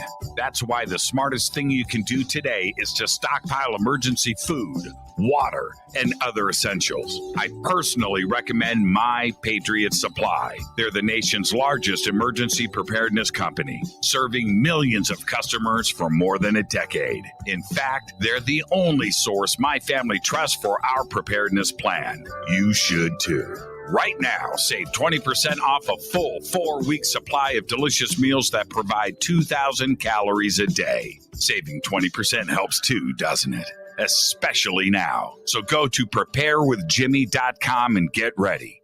That's preparewithjimmy.com. There's no time to lose. Do it now.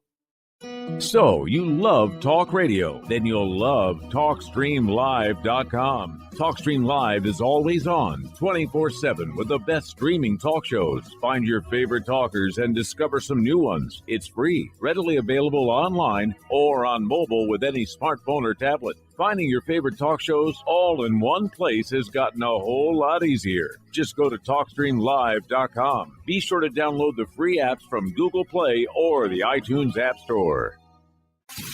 You listen to us, and we listen to you. And so does the CIA. Hi, I'm Ray Sobbs, and I'm here to tell you about something I really think you're going to like. The UnX Network is a part of a larger group called UnX Media, and one of the things we offer is the quarterly UnX magazine, which is available both in print and digital formats. This amazing magazine covers all aspects of the unexplained and makes for a great coffee table periodical that is certain to spark enlightening conversations in your living rooms. We invite you to check out the latest digital issue for free. Just go to unxnetwork.com/membership and fill out your free membership with your name and email and become a new free member. The new summer issue is now available, and the theme is Time Anomalies, which includes a feature article written by our managing editor, Lee Spiegel. Just go to unxnetwork.com/memberships. That's unxnetwork.com/memberships and get your free e-copy of the UnX magazine today.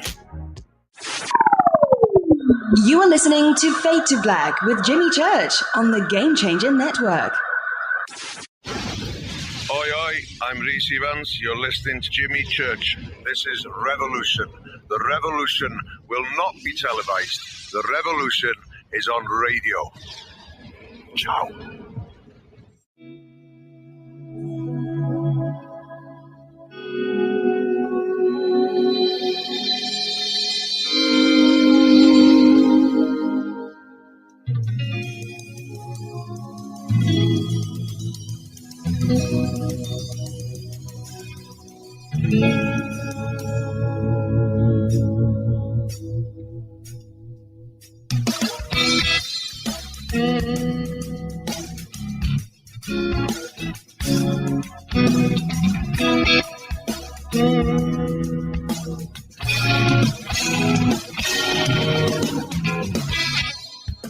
Welcome back, Fade to Black. I pulled a muscle in my shoulder right here.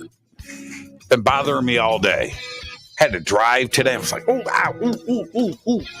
And it's just not right. Got to get that fixed, man. Got to get that fixed. Our guest tonight, I sit down in the chair. I'm like, ooh, ah, ooh, ooh, ooh, ooh, ooh, ooh, ah, ooh, ee. It's like right, and I can't get to it, man. Those are the worst. Yeah, it's right in the right spot, and no matter what you do, it reactivates. Okay, enough of that. Noah Wiley, by the way. So I went and went to. He's at the bottom of the list of the cast. He's such an important part of Donnie Darko. Man, that's not right. That's not right. Noah Wiley, man, he's way down on that list. It doesn't make sense to me. Cristina, here's the thing. At what point in your life did you find out that the world is not what it seems? Right? We have this facsimile in front of us that is the world, right? And then we have the other, there's something. At what point did you start to figure that out? So when I was a child, I watched the TV show The Twilight Zone, and I mention this at every single moment I possibly can. That's how I got interested in the field, and like my suspicions arose from there. And it's like, how can this show talk about this stuff and people either believe it or don't believe it? And I began to ask all these questions. Now, I came from a strict Latin household, and my mother did not like that stage, that wise stage that all kids go through at the age of like 3 or 4 until like maybe 5 or 6.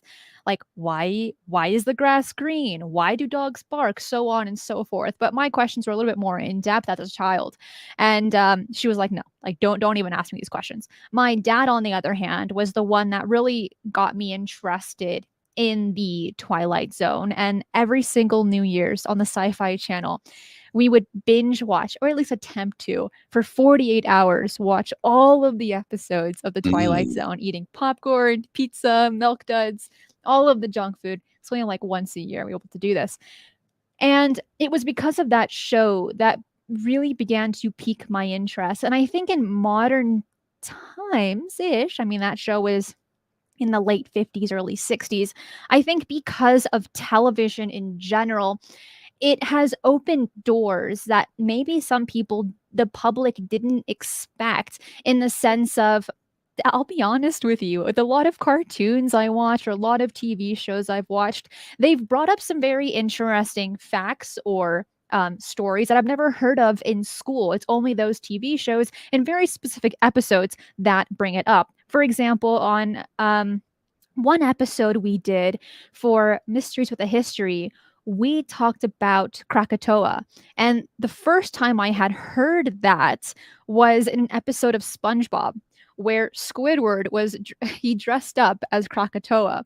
And I didn't learn that in school. There were no books that taught me that. It was from a child's TV show. Mm-hmm. And the same goes for the Twilight Zone, talking about one of my favorite episodes. I have 2 favorite episodes. One of them being is The Eye of the Beholder. And I don't know if you're familiar with that episode, Jimmy, but it's practically about this woman wants to get her face reconstructed. She doesn't feel beautiful in her society, and she wants to look like everyone else. Everyone thinks that she's this ugly, horrendous woman. But at the very end of the episode, everyone has pig faces, and what our society would consider beautiful, she was stunning. But she had to go into this own type of society where everyone else looked like her, and they were considered ugly in this pig type world. Yeah, it was so because everybody, she's so ugly, and they were freaking out, right? And she didn't understand why. That episode stuck with me. I saw that also when I was very young, and yeah, I'm with you on that one. That's a standout episode.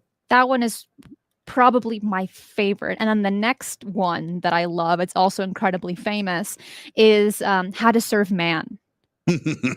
That one is really good. Do you want to tell the summary of that episode? Well, the recipe book was How to Cook Us, right? And that was, and I didn't see that when I was a kid. I didn't see that one coming. I didn't see that ending playing out. I don't think anybody did. And I've seen it so many times since then. I know the ending, and I still got to watch it, right? It's so good. And it was because of that episode in particular that got me questioning about extraterrestrials, but also in a more moral question of who can we trust as well. People are going to be bearing gifts, they're going to be bearing advice as well, but how much of that could possibly be true, or is there a little bit of evil wrapped around those types of gifts? So with that episode in particular, I had those two questions. Are we being visited by extraterrestrials? But also, who should we trust and how do we trust them? It's coming from like a very young age. And even today, I think I recently watched it on YouTube, maybe about a few weeks ago. And I was like, oh, I can watch it on repeat. And it's still such a good episode. But I think looking at all of this, a big part of my enthusiasm to ask questions is my internal curiosity. It operates independently of what the latest talking points are or social media trends. I mean, there's a lot of division when it comes to online communities regarding these mysterious topics. So my enthusiasm and drive, it manifests through the shows on my channel, irrespective of drama and naysayers, because I simply don't care about that aspect. For every one angry or critical voice, there are thousands of others who are on this journey with me, with you, and with everyone that I think has a platform. So that's kind of where I am with all of this. Let me circle back. You mentioned SpongeBob and Twilight Zone. They kind of go together, but they actually. When I was a kid, and I'm wondering if this goes on today, right, with the newer generations, and certainly with my family and my daughters and my nieces and nephews, in that when I was a kid, there was this character on the Flintstones. His name was the Great Kazoo. He was an alien. He was like a Martian, right? Little green dude. But I'm looking at the Lucky Charms leprechaun, and I'm seeing the same thing. And also throughout the Saturday morning cartoons, there were these little green representations of something. Right. And I'm making the connection as a 5-year-old, as a 6-year-old, something I'm seeing the same things. Is the Lucky Charms leprechaun a Martian? Right. Is there this thing? And it was across, and I'm telling you, the generation, my generation that grew up with Saturday morning cartoons, we were seeing this cross-pollination of characters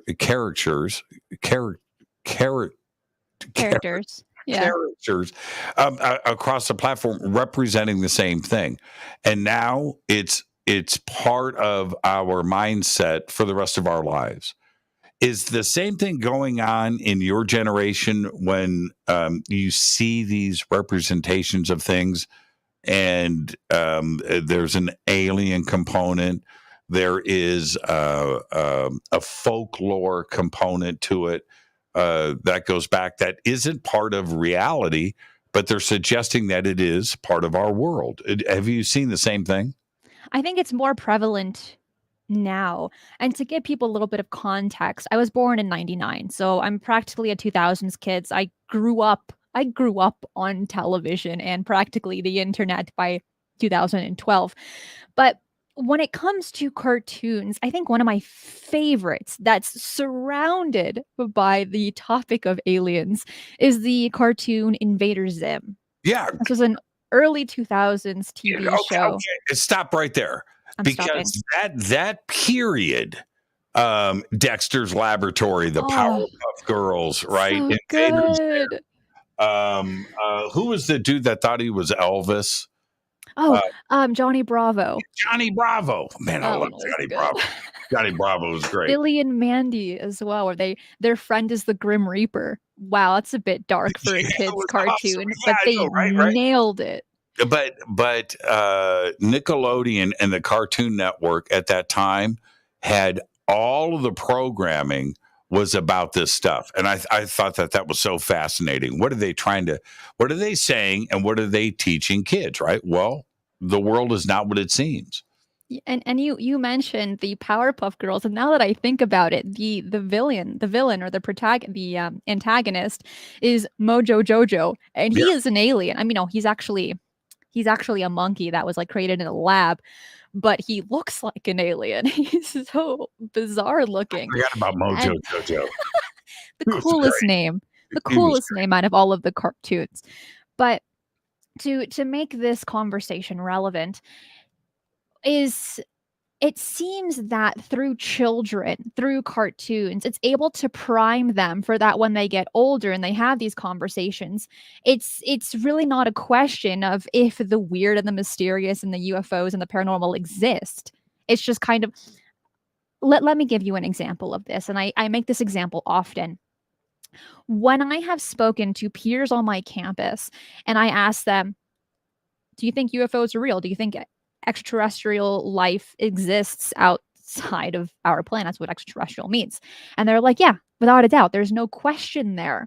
And I think it's because of television, because of those cartoons, but also because of science, they're able to have this idea that we're not the only intelligent life in our universe. But if we look 50, 70, 80 years back, where television wasn't as prevalent, cartoons weren't really a thing, and if television was anything at that time, it was just basically news. It was very simplistic when television first started. If you were to ask people at that time, children of that time, it would be a totally different question. They would scoff at you. They would laugh at you and saying, that's a ridiculous question. But that's not the case anymore, because in my opinion, I think our generation, my generation, which is Generation Z or Z, and the ones prior, and the ones a little bit after as well, have grown up with TV shows where extraterrestrials are a common theme, they're a common character, and kids don't treat them any different. It's just another character, and if we were to ask them, do they exist? They'll say yes. So the imagination gets stimulated and they begin to ask questions. And I think that with the shows that we do, Jimmy, or the documentaries, or even the TV shows as well, when the parents are also being exposed to this topic, they're able to give their children better answers. And when their children have better answers, they can ask more questions. And it's this amazing loop to the point where they will be the future scientists, politicians, lawmakers, and doctors that have this background information on these topics that I truly believe is the most important conversation that we're having today as humanity, talking about the UFO phenomenon and really anything that's rather mysterious. That tracks with everything that you're doing. That makes a lot of sense. I was at a Skywatch this weekend, and we're sitting in this circle, and I do one of my rants. I'm going off. We're sitting in the dark, but above us is the Milky Way in all of its glory. Right, I mean, it's just stretching across the sky, and just hundreds of thousands of stars. It was epic, man. It was panoramic. It was widescreen, right? And we're in these easy chairs, these wooden deck chairs, right? And we're all kicking back, looking up at the sky. And so I do my thing, right? Okay. Everybody look at every star. And they're all doing it, right? They're all, we're quiet. I said, every star that you see has a planet. And that's all I was watching the wheels turn, right? And so let's because it's talk about a paradigm shift, right? When you absorb that thought, well, you have gone through this shift in your lifetime, Cristina, where 25 years ago, the world was a different place. We didn't know if there were exoplanets. That's right. But you have gone through this in a very short time span. I've had 58 years to lose my mind over this subject, right? Okay, it's been a little more gradual for me. But for you and your generation, where you're going from Invader Zim, right? Best cartoon ever. Right.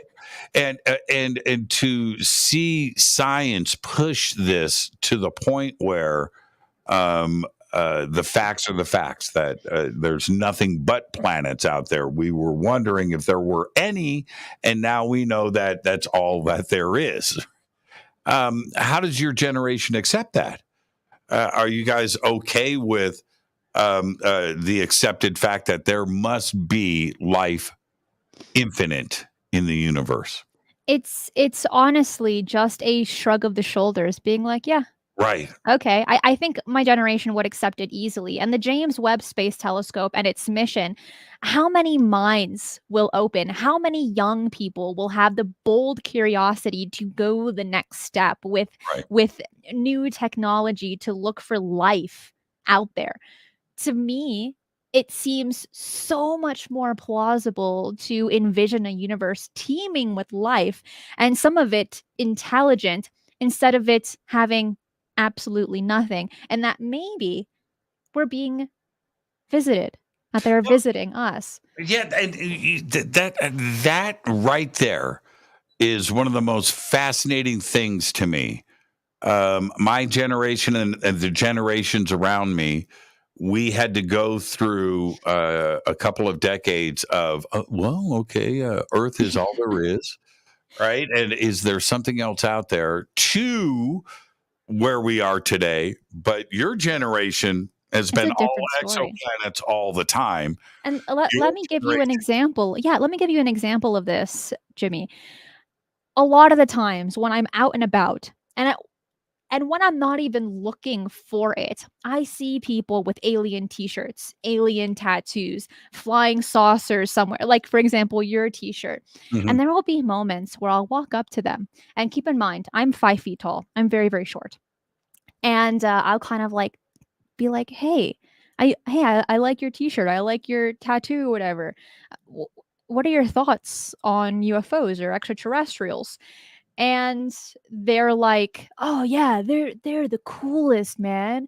And I said, okay, but like cool in what way? And they're like, I don't know, but they're just trending and they're super cool.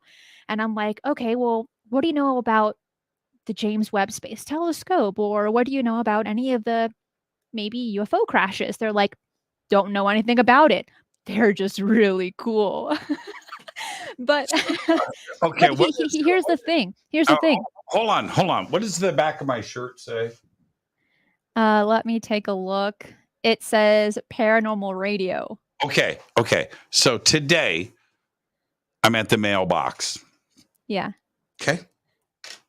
Lady walks up behind me, and she goes, I don't know who she is. A neighbor that I've never met. She goes, Paranormal Radio.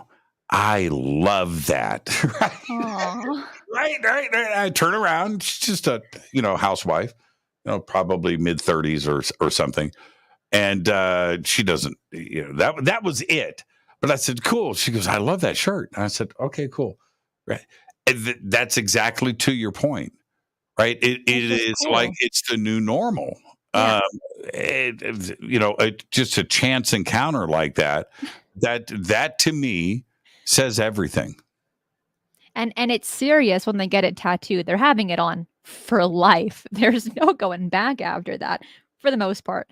But like I said, growing up, my interest in obscure, mysterious topics was stimulated by watching episodes of the Twilight Zone on a regular basis. But one thing I can say is that since I began digging into the UFO mystery, my research has evolved into an increasing interest in such topics as cosmology, life after death, cryptids, the paranormal, fringe science, and like similar fields. So what I've come to find is that we truly live in a strange world and a strange universe. And it's much more interesting than any fiction or a TV show, because it forces you to look outside of the box, look away from the mundane world of repeated behaviors, thoughts, and like dumbed down entertainment culture. Young people are growing up with a hunger for better technology to have access to such information. And this topic, well, the UFO and paranormal, it's now more accepted as a reality than any other time in the past. Yes. And to hear you say that to the rest of the community, I think that is so important. We need to make sure that we pass the torch, right? That this interest is going to continue to grow, and that we're in good hands. And I've always said that, when I'm out doing conferences and things where I have. Because of my age, it's easy to be younger than me, right? Okay, but to have people come up and ask me questions that have a foundation to it, right? It's right. Not they've done the research, they're into these subjects like I was when I was their age, and I'm like, man, we're okay. This is going to be all right. We're going to be okay. The future looks bright. Let's take our break right here. We've got a lot more to cover tonight. Our guest is Cristina Gomez. And when I come back, I want to talk to Cristina about the media, multimedia, and what's going on today, what we have available to us. All that and much more. This is Fade to Black. I'm your host, Jimmy Church. Stay with us. We'll be right back after this short break. Hi, everybody. This is Rob Halford, the Metal God, on JimmyChurchRadio.com. Your 1 million gigawatt paranormal powerhouse, KUNX The X. The Believer is the chilling true story of Dr. John Mack, a renowned Harvard psychiatrist and Pulitzer Prize winner. This is an outreach program from the cosmos to the consciously impaired. He risked it all to investigate human encounters with aliens. The Believer, Alien Encounters, Hard Science, and the Passion of John Mack. Written by award-winning former New York Times journalist and author Ralph Blumenthal. Now available in paperback from High Road Books. Are you ready to read about true paranormal events? UnX Media publishes nonfiction books about UFOs, ghosts and haunted places, time anomalies, cryptid creatures, and more. Just like KUNX Radio, it's all about unexplained phenomena. Visit www.unxmedia.com to see our list of great book titles by Debbie Ziegelmeyer, Gene Walker, Devin Listrom, Wayne Lawrence, Bill Spicer, and yours truly, Margie Kay. That's unxmedia.com. This is Jimmy Church of Fade to Black, and I only drink Fade to Black blend coffee from River Moon. Just click on the River Moon coffee banner at jimmychurchradio.com. Promo code F2B blend. This is the only way forward. This is Fade to Black. Make contact. When you take the beans from Central America with dashes of Indonesian and African mixed in and then roast it to the dark side of Fade to Black, you create the ultimate brew of fringe. Introducing the Fade to Black blend from River Moon Coffee. Yes, River Moon's darkest customized roast was created for the love of Fade to Black. The alchemy of masterful roasting and smoking the beans is in every sip of this full-bodied, dark Java. I need my coffee dark, deep, with distinct bittersweet chocolate highlights, just like the bunker. Leaning further into the darkness of the roast is Fade to Black Blend from River Moon Coffee. Just click on the banner at jimmychurchradio.com and use the promo code F2BBLEND for 15% off of your order today.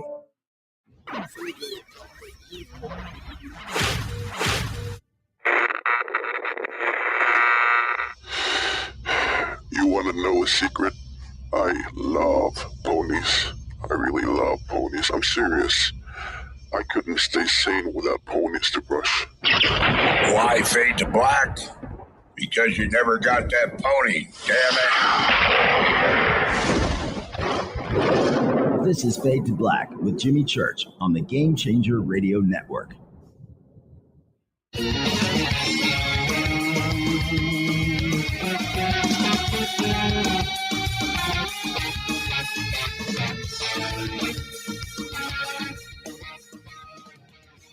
Welcome back. Fade to Black. I'm your host, Jimmy Church. Tonight, Cristina Gomez is with us.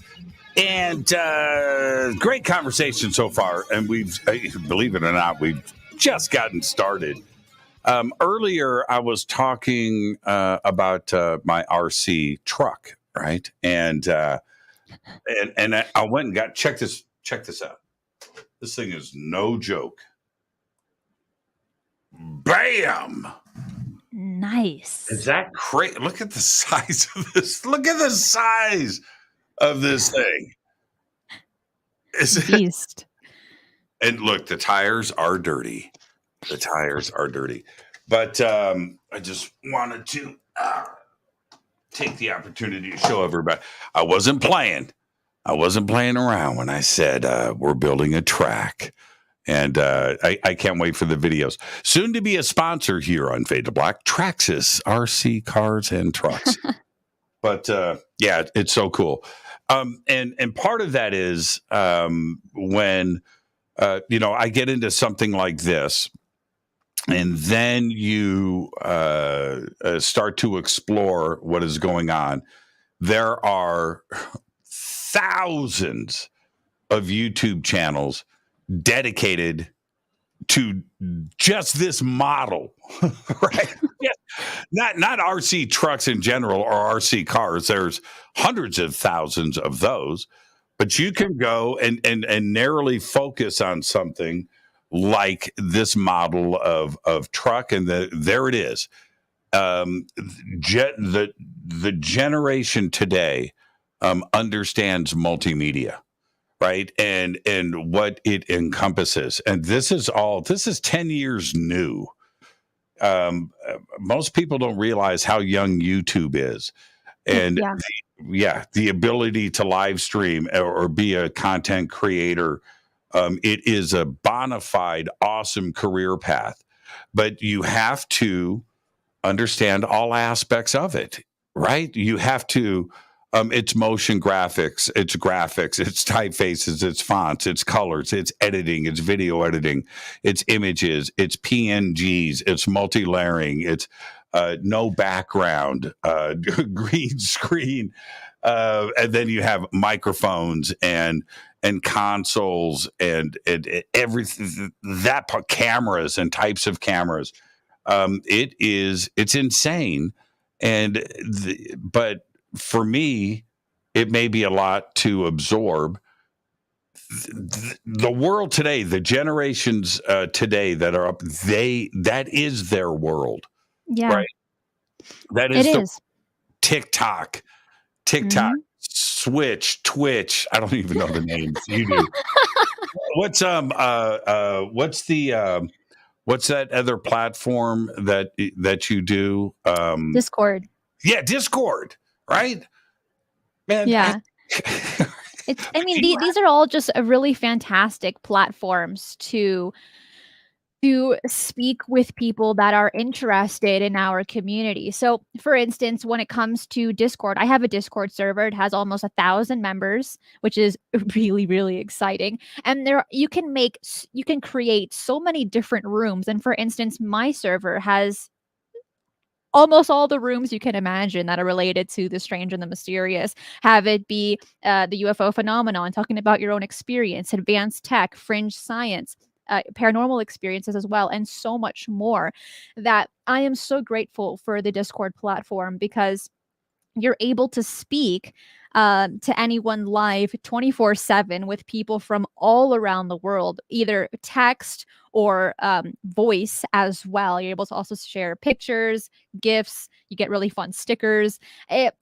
It's something that I think more people need to get on, because it really is fantastic. And talking about multimedia, before the break, you practically summed up my mission. For all intents and purposes, I have this passion to get people, with an emphasis on those around my age group, to ask these questions, to dig deeper, to think outside of the box. And on top of that, I self-taught all of the Adobe software, After Effects, for doing all of my own video effects, Premiere for video editing, Audition for making my own ambient music. So look at the tools we have now, the tech, to find out these answers about the UFO phenomenon, about the paranormal. So not just the internet, but the ability to have a podcast that can reach anyone, anywhere in the world, or a YouTube channel, having constructive debates and information sharing.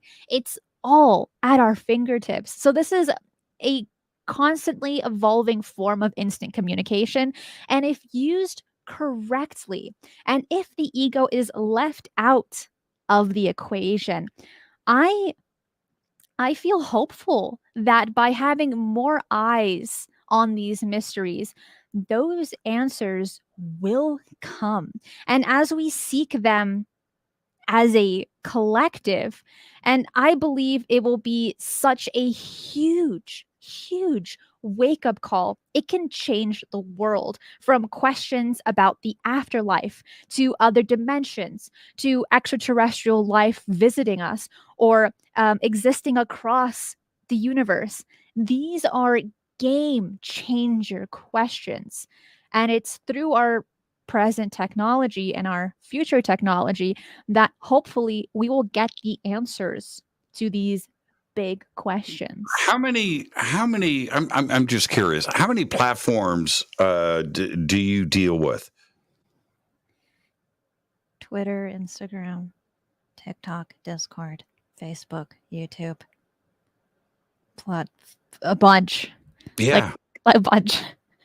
And you have and you get it though. They're different formats. Right. Different audiences that you're touching. Yes, right? Yeah. It's difficult, but because I practically grew up in the social media era, it's easier for me than those that are jumping in it for the first time. And even for myself, it's really difficult to juggle all of the media platforms, because they have different formats. They have different ways on how to reach a bigger audience. And they have different hashtags that they use, how much you can use, the word count you need, the SEO that might be required to go ahead and push your content. For example, YouTube maybe compared to Discord, for instance. So it's not easy juggling them all, but I've seen that it is very crucial in order to reach my generation and those younger. You have to be on every single platform, and it takes up a lot of time. Yeah, but I think it's worth it. Do you find that certain platforms, and you can be specific, choke back the paranormal and UFO content, and others are more free with it? Who chokes it back? TikTok is a really good example of this. They are not too fond of the strange and mysterious unless you already have like 1 trillion followers. But for example, when I did a short TikTok on Skinwalker Ranch, it was after a few days, it was classified as for sensitive eyes. It's like a trigger type of thing with the information that was covered, which was nothing bizarre or gory or anything like that. I did mention the word cattle mutilations, but that was about it. I didn't even show photos of it because I already knew it's a pretty touchy platform. But then they share some kind of dreadful things on TikTok. And then you have other platforms that are more, I guess, in some respects accepting For example, possibly YouTube, because there's more people that are interested in the strange and the mysterious there. But overall, you have to touch all of the social media platforms, kind of get a feel for them to understand which works for your niche and your audience specifically. Because while maybe my content might not work for a decent amount of people, maybe for someone else is making the same kind of talking about the same subject but doing it differently, might do better or might do worse. You don't know until you try it, and I know that's like not really an answer that people want to hear. It's not what they want to hear, but it's a fact of life. Yeah. And it's not humans that are making these decisions. No, it's the majority of it is AI, and then when you try to talk to customer support, it's also AI, and it's really frustrating the amount of times my channels across social media platforms have been banned, have been taken down for no explanation, just because it was triggered by an AI of some kind. And getting a hold of them is incredibly difficult. You know what? Let me ask you this. When there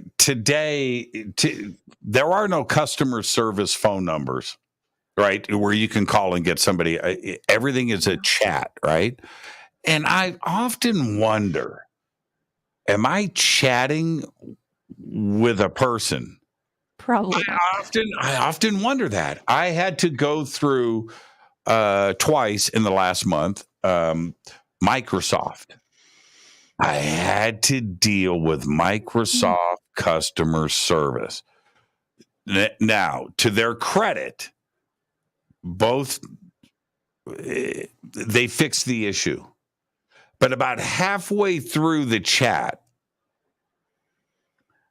I'm thinking, this is not a person. I literally had that thought that I'm sitting here, right, doing my thing, thinking, this isn't even a person. And I don't know what triggered that, Cristina, but something at some point, and I completely disengaged. Problem solved twice, to Microsoft's credit. But I literally had the same, something triggered in me that I am talking to a machine. That there is not a person at the other end of this chat, which is what they want you to think. Do you think that that's where we are today? Most of the platforms use chatbots, which give generic answers most of the time. Then, if you are able to get a number and call, you go through to a third-part call center in Asia, and they can't fix your issue, but they will try to pacify you and promise follow-ups. And sadly, that's just the way it is, and it makes me pull out my hair. I'm gonna go bald, Jimmy. My name is Bernadette. How are you today? Oh, I'm doing just fine. How are you? I am great. What can I help you with? And it's just like, man, my name is Robert. How are you today?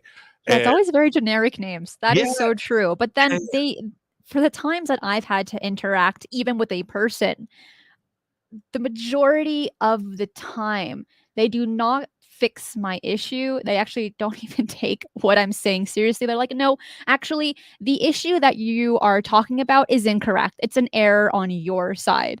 And I'm thinking, no, it's not. And I have the proof. Well, I don't want to see your proof. Please help me. Now, and they don't want to do it. Yeah, you're right. I'm going to go back to TikTok for a second, if I may. Yeah. The TikTok bubble, which happens on other platforms, but specifically on TikTok, whatever algorithm is getting your information, your IP address is coming in, your email, they know all about you, right? And what your interests are. That's right. And to me, TikTok is nothing but Bill Burr comedy videos and UFO videos. That's my TikTok. That's what pops up on my. So I think that the TikTok universe is Bill Burr, right? and UFOs, but other people, right? It's cat videos, right, or whatever it may be, cat videos, car racing, or whatever it is, and you're going to see that in your bubble. Right, because they want to keep you on the platform longer. So they're going to give you content that you've already shown the platform that you enjoy. And that's consistent across all social media platforms. Have it be YouTube, have it be Instagram, have it be Facebook, and the type of ads that you get as well. You've already showed interest, for example, in that shampoo that you're looking for, or that t-shirt that you saw on Google, for instance.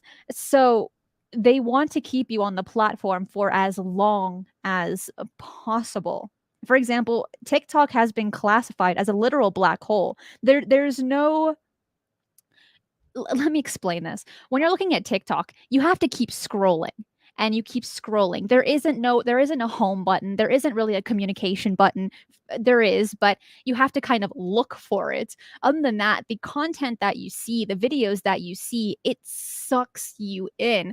And I looked into the psychology of it. There are some really great videos that look at TikTok and attempt to understand why is it so successful. It is the most downloaded social media app in the world. It is the number one.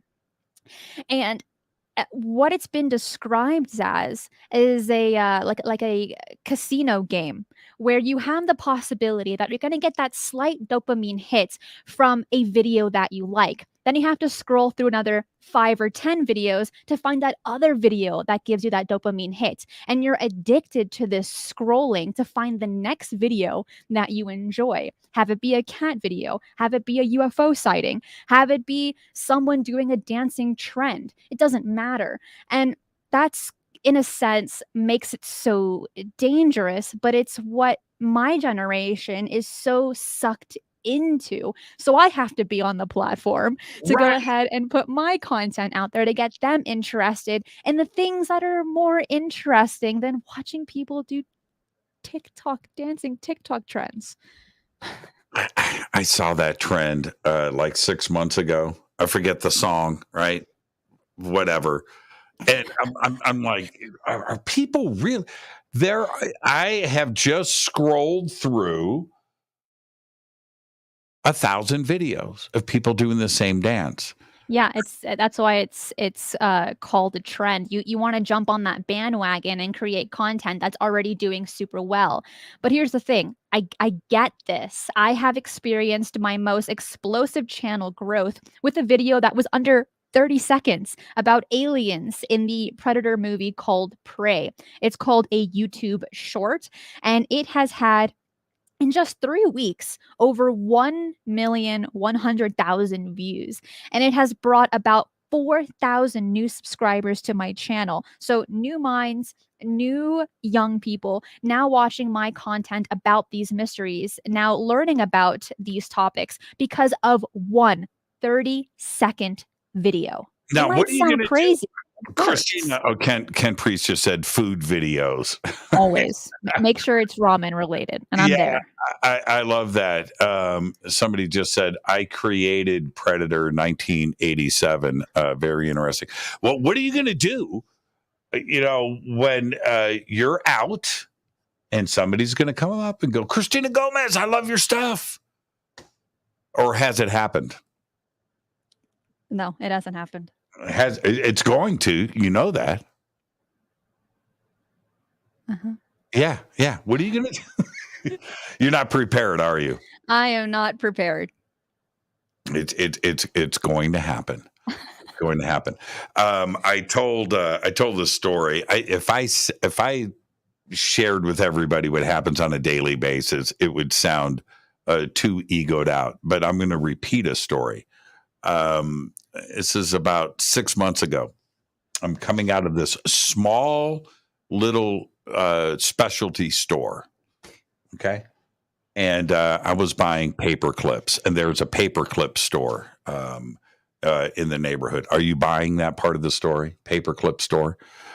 So anyway, I'm walking out of this specialty shop, and I hold open the door for somebody that's coming in.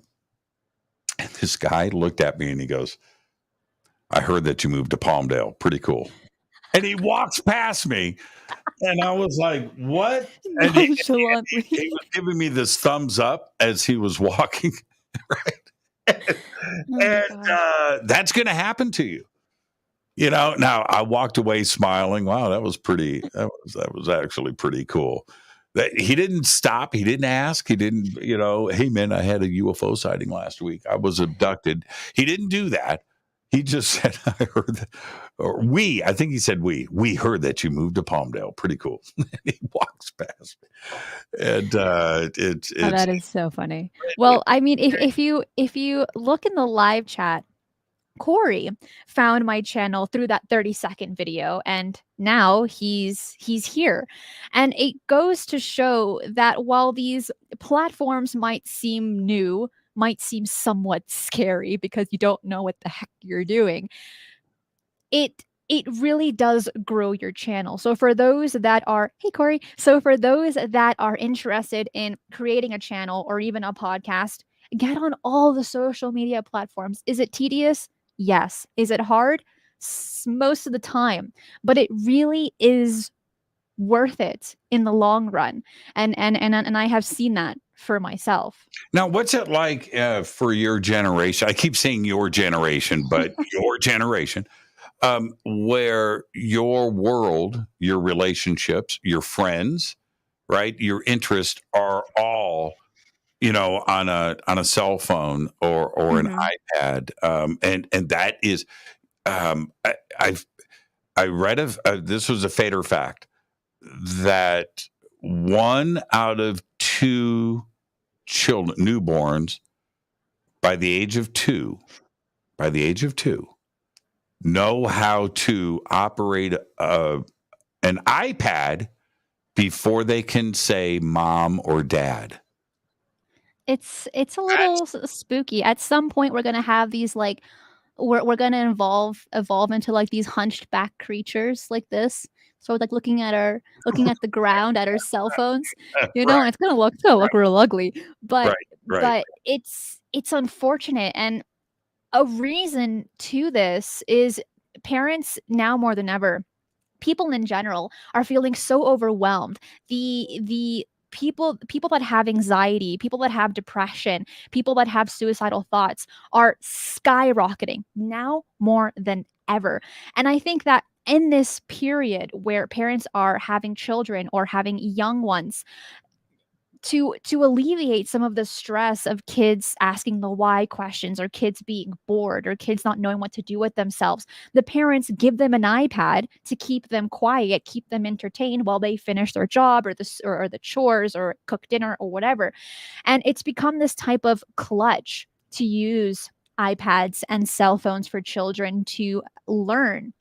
And while it might sound like a really great, easy fix for parents, there are some detrimental downfalls to using that. For instance, social skills have declined since the pandemic, not only with masks, but also being in seclusion. You're not able to interact with others. We are naturally very social creatures, and we need to interact with others, but we're interacting more with our cell phones, talking to people with an anonymous profile picture than actually speaking to one another face to face, or like what we are doing, Jimmy, where we're able to talk to each other through a screen but still face to face. And it makes me question what those little ones are going to turn into when they become adults. And I know that tests are already being run now.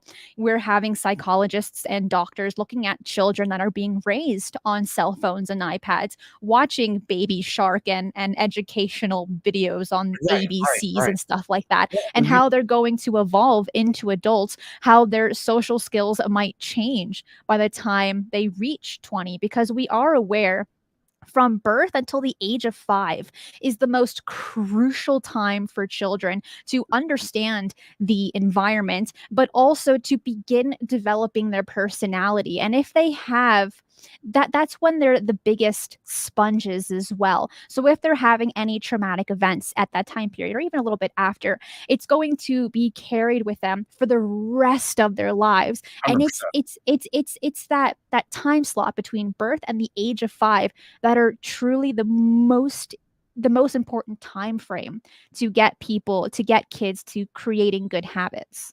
Well, our relationship as co-host and show host and things, it has developed through exactly what we are talking about. You and I have not met. Nope. We have not met, right? We have not met.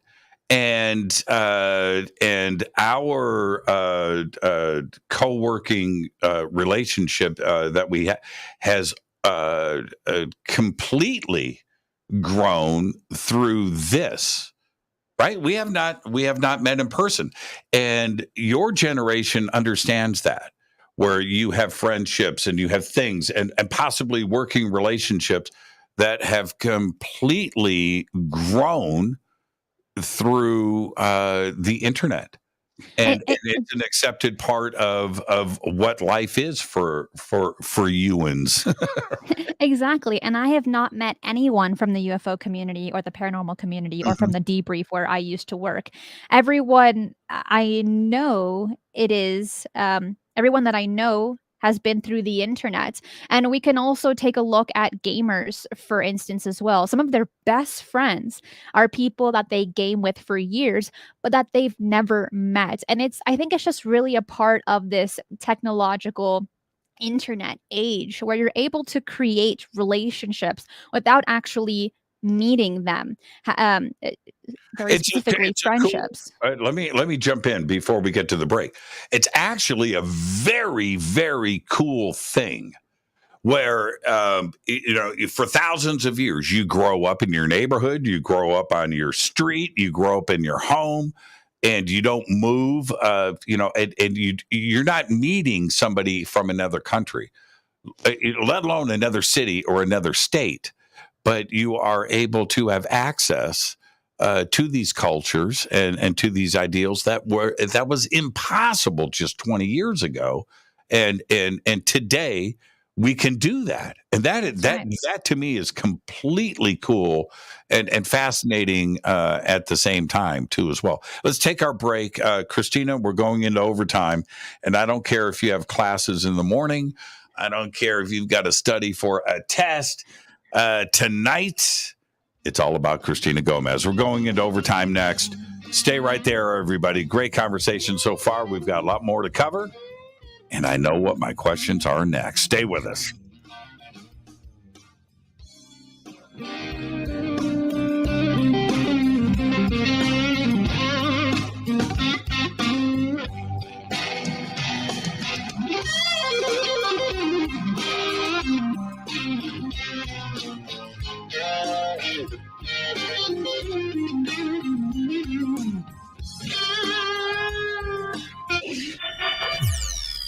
You're listening to Jimmy Church and Fade to Black on the X.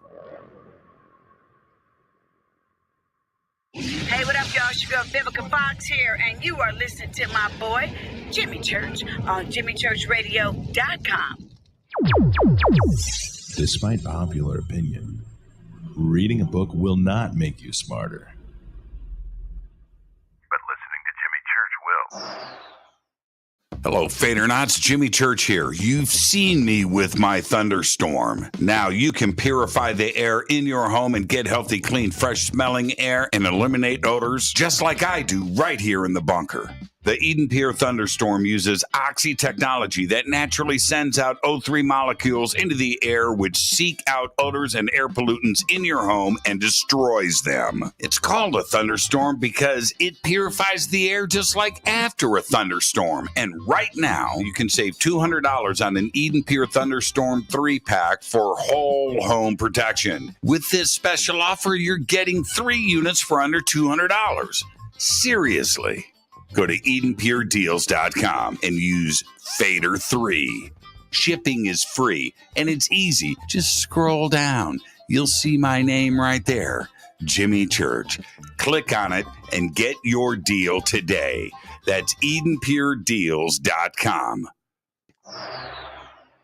This is Billy Carson, founder and CEO of ForbiddenKnowledge.tv. ForbiddenKnowledge.tv is the fastest growing and one of the most watched networks in the world. And I would like to personally invite you to check out our expanding library of TV, film, lectures, and special presentations. ForbiddenKnowledge.tv has over 6,000 videos covering lost history, health, UFOs, spirituality, and our future. We are committed to our community, and with my personal invitation, you can right now get your own free 30-day membership at ForbiddenKnowledge.tv. Your own library of information starts today at ForbiddenKnowledge.tv. Your 1 million gigawatt paranormal powerhouse, KUNX DB, the X. Are you ready to read about true paranormal events? UnX Media publishes nonfiction books about UFOs, ghosts and haunted places, time anomalies, cryptid creatures, and more. Just like KUNX DB Radio, it's all about unexplained phenomena. Visit www.unxmedia.com to see our list of great book titles by Debbie Ziegelmeyer, Gene Walker, Devin Listrom, Wayne Lawrence, Bill Spicer, and yours truly, Margie Kay. That's unxmedia.com. Introducing the Game Changer blend from River Moon Coffee that delivers a customized blend made specifically for the Fadernauts. If the game is rigged, change the game. It's a bolder cup with some bite. Game Changer is the coffee of choice for those that prefer an organic dark roast that is slightly lighter and milder, but it's still dark. With wild notes of pecans and chocolate with a rich, balanced, full-bodied cup that is roasted to perfection for a great coffee to start your day, as an after-dinner coffee or anywhere in between. Artisan, small batch roasted to perfection. USDA certified organic, all River Moon coffee is freshly roasted and packaged in the USA. Just go to rivermooncoffee.com or click on the banners over on our site and use the promo code F2BBLEND for 15% off of your order today. rivermooncoffee.com. Are you intrigued by Paranormal Talk Radio? You'll love the new Paranormal Radio app from TalkStream Live. You'll find a great selection of talk shows covering UFOs, ghosts, strange phenomena, and much more. Download the Paranormal Radio app now and start listening to the very best in paranormal talk entertainment, including the network you're listening to right now, the Paranormal Radio app, free in Google Play and the iOS App Store.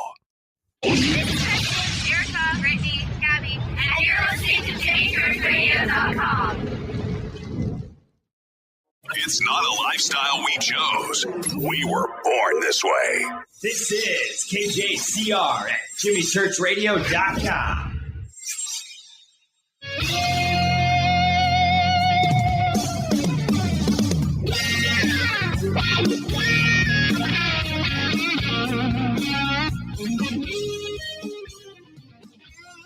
Welcome back, Fade to Black, Overtime with Cristina Gomez.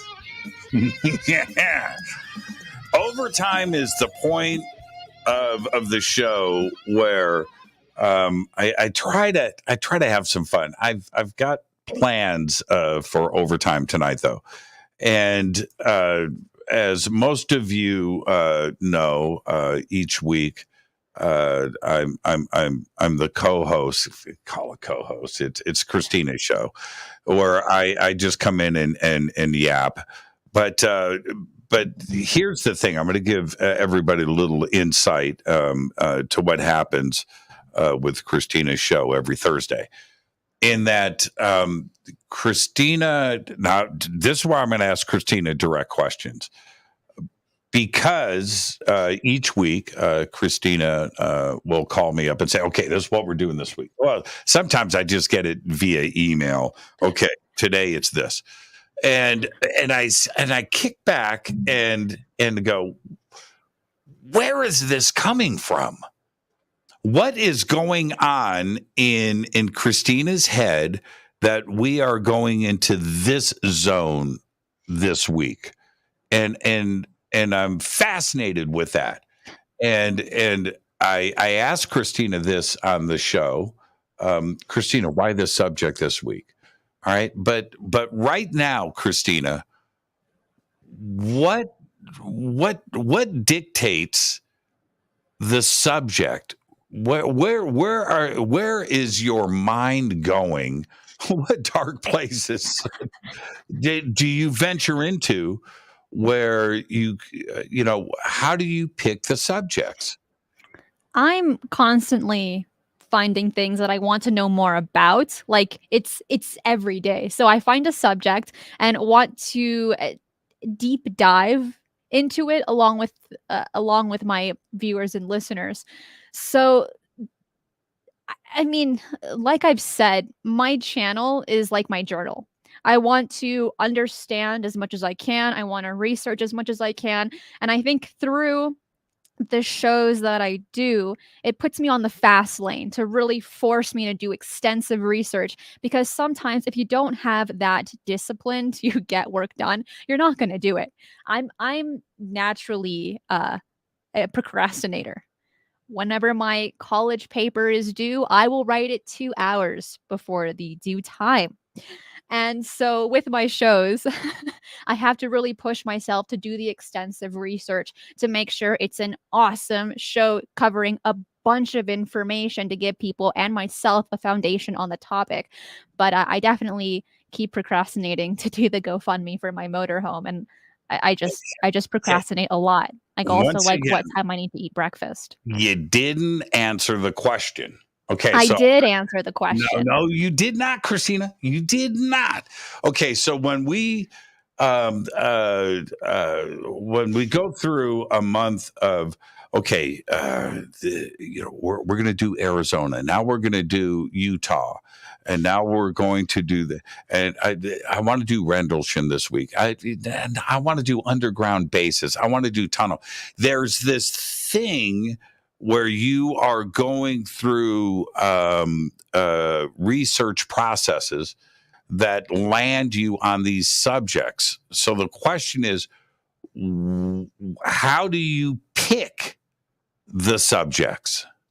Okay, to go into a little bit more detail, let's say we were doing the show for Mysteries of Utah.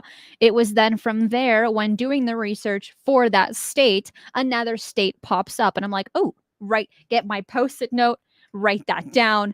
Okay, next week is going to be the Mysteries of California, because, wow, that sounds interesting. And I want to do the research for it. I want to understand it better.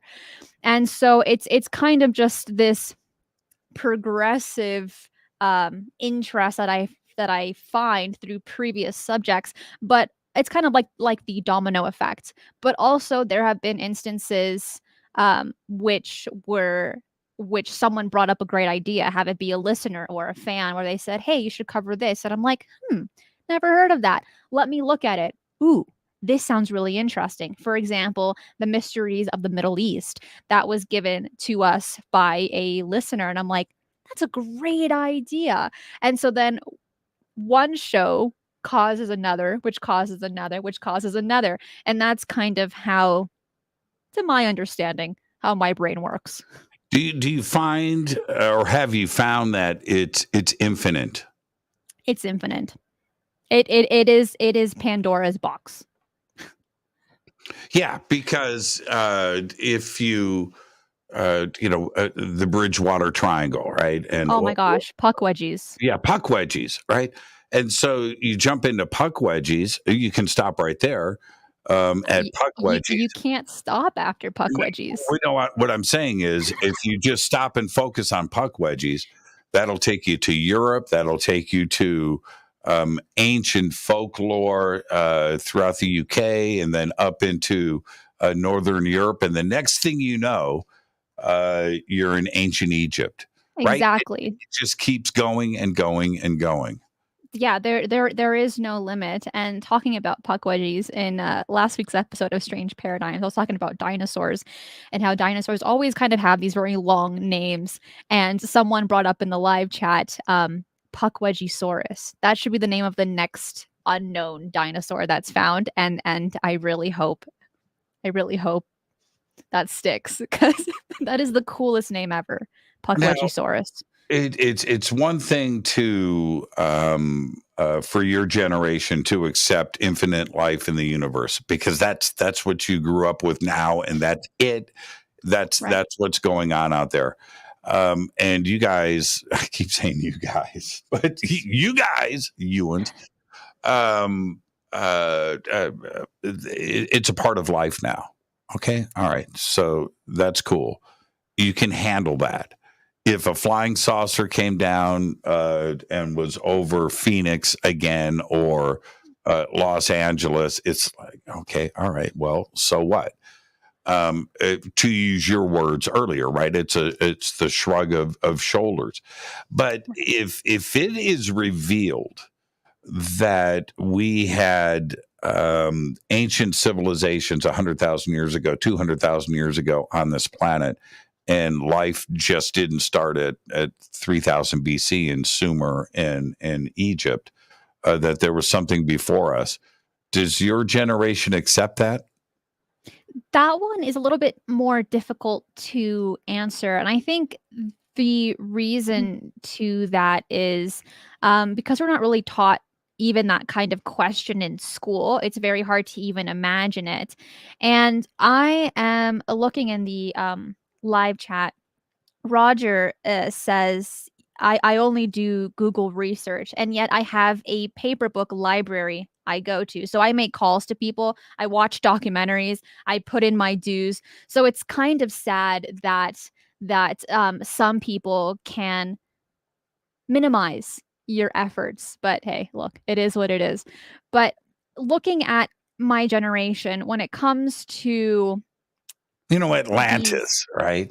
Okay, yes. And Atlantis is a good example. There are a lot of movies, cartoons, TV shows that might touch on Atlantis once or twice, or even the movie Atlantis as well, which was amazing for kids at the time whenever it was created. I don't even know what year it was, but it was a great film.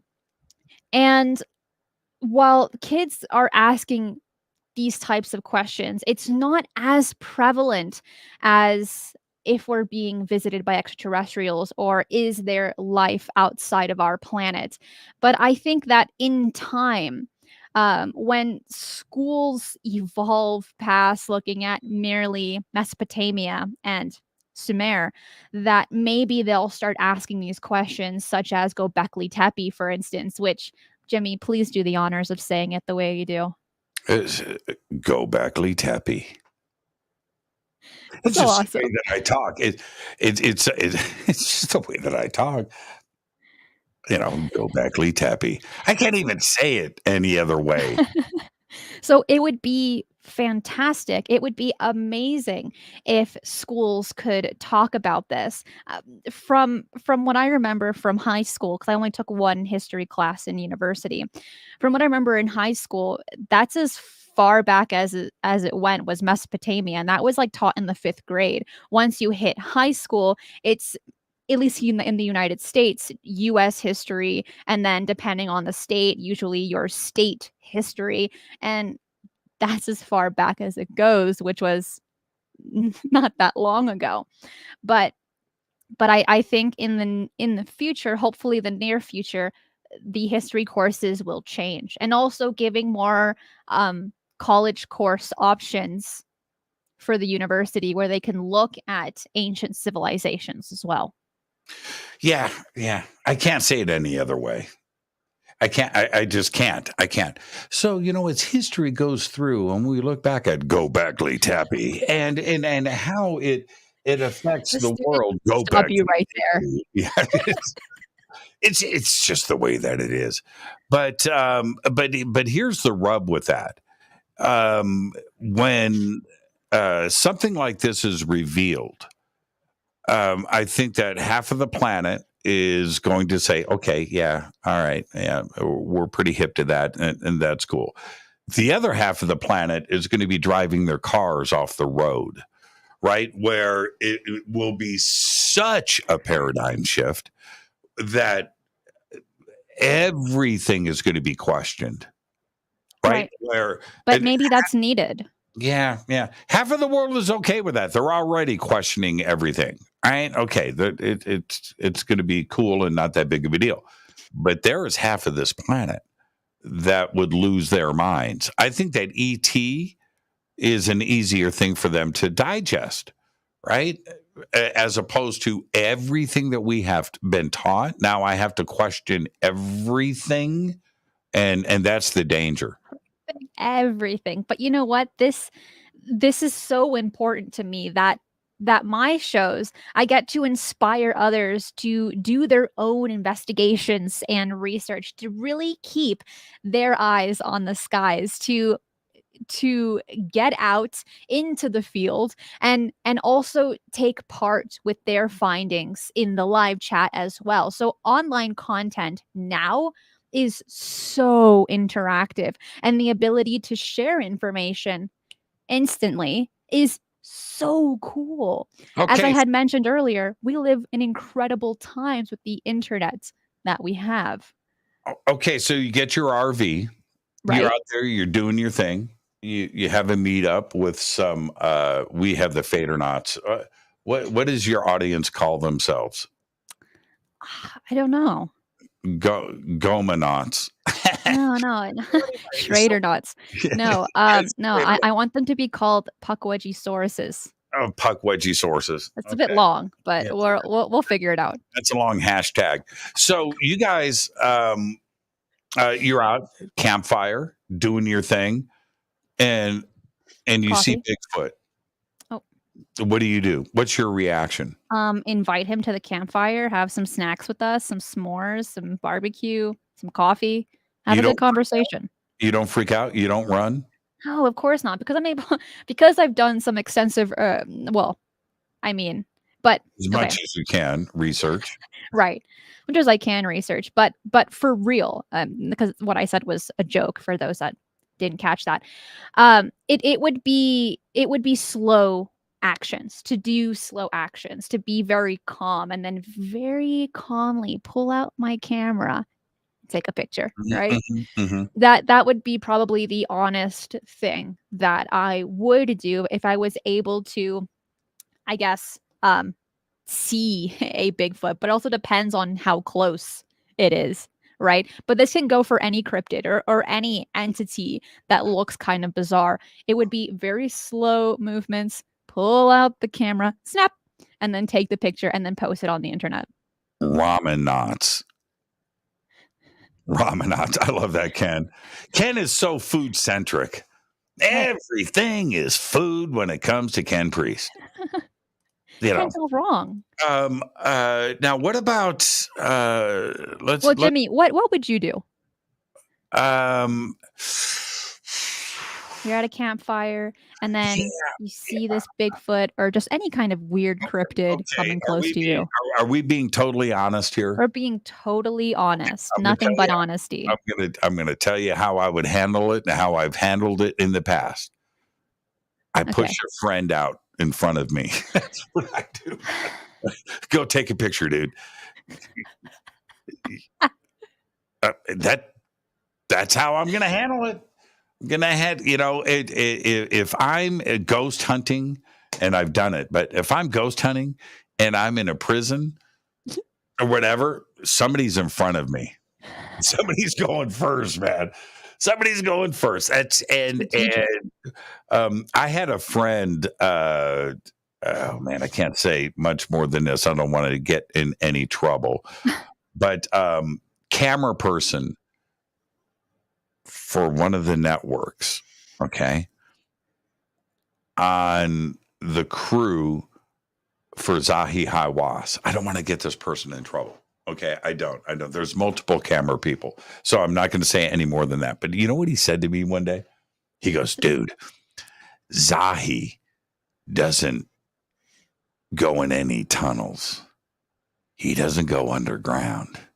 No, he's up top. And we're down there filming, and he's on the radio. What do you see? Right? And I'm like, and now to a lot of people, that's kind of surprising, right? Zahi's not down there with, Indiana Jones style with a flashlight, helmet on his hands and knees, getting dirty and rounding the corner, digging into something and uncover. No, he's up top, right? And I get that. I get that. I do. I would, in the Bigfoot encounter, the ghost encounter, somebody's in front of me. Yeah. Yeah. I'll find out if it's safe, right? Bigfoot goes, yeah, man, come on, let's take a selfie. Then I'll step out of the crowd. Okay, let's take a selfie. That's right. I would do that, but somebody's going to go first. And the thing is that you honestly don't know how you would react until it happens. We can make up all of these scenarios. We can think that we're either brave and courageous or maybe not, but you truly do not know how you will react until it happens. I had I pull up in my car. We're out in the woods. Pull up in the car. And this guy, friend, he comes out. Oh man, I had Bigfoot last night, right where your car is parked. And he came out and went whoa, whoa. I said, "What? Yeah, man. He was 8 feet tall." He went, "What? Whoa, whoa."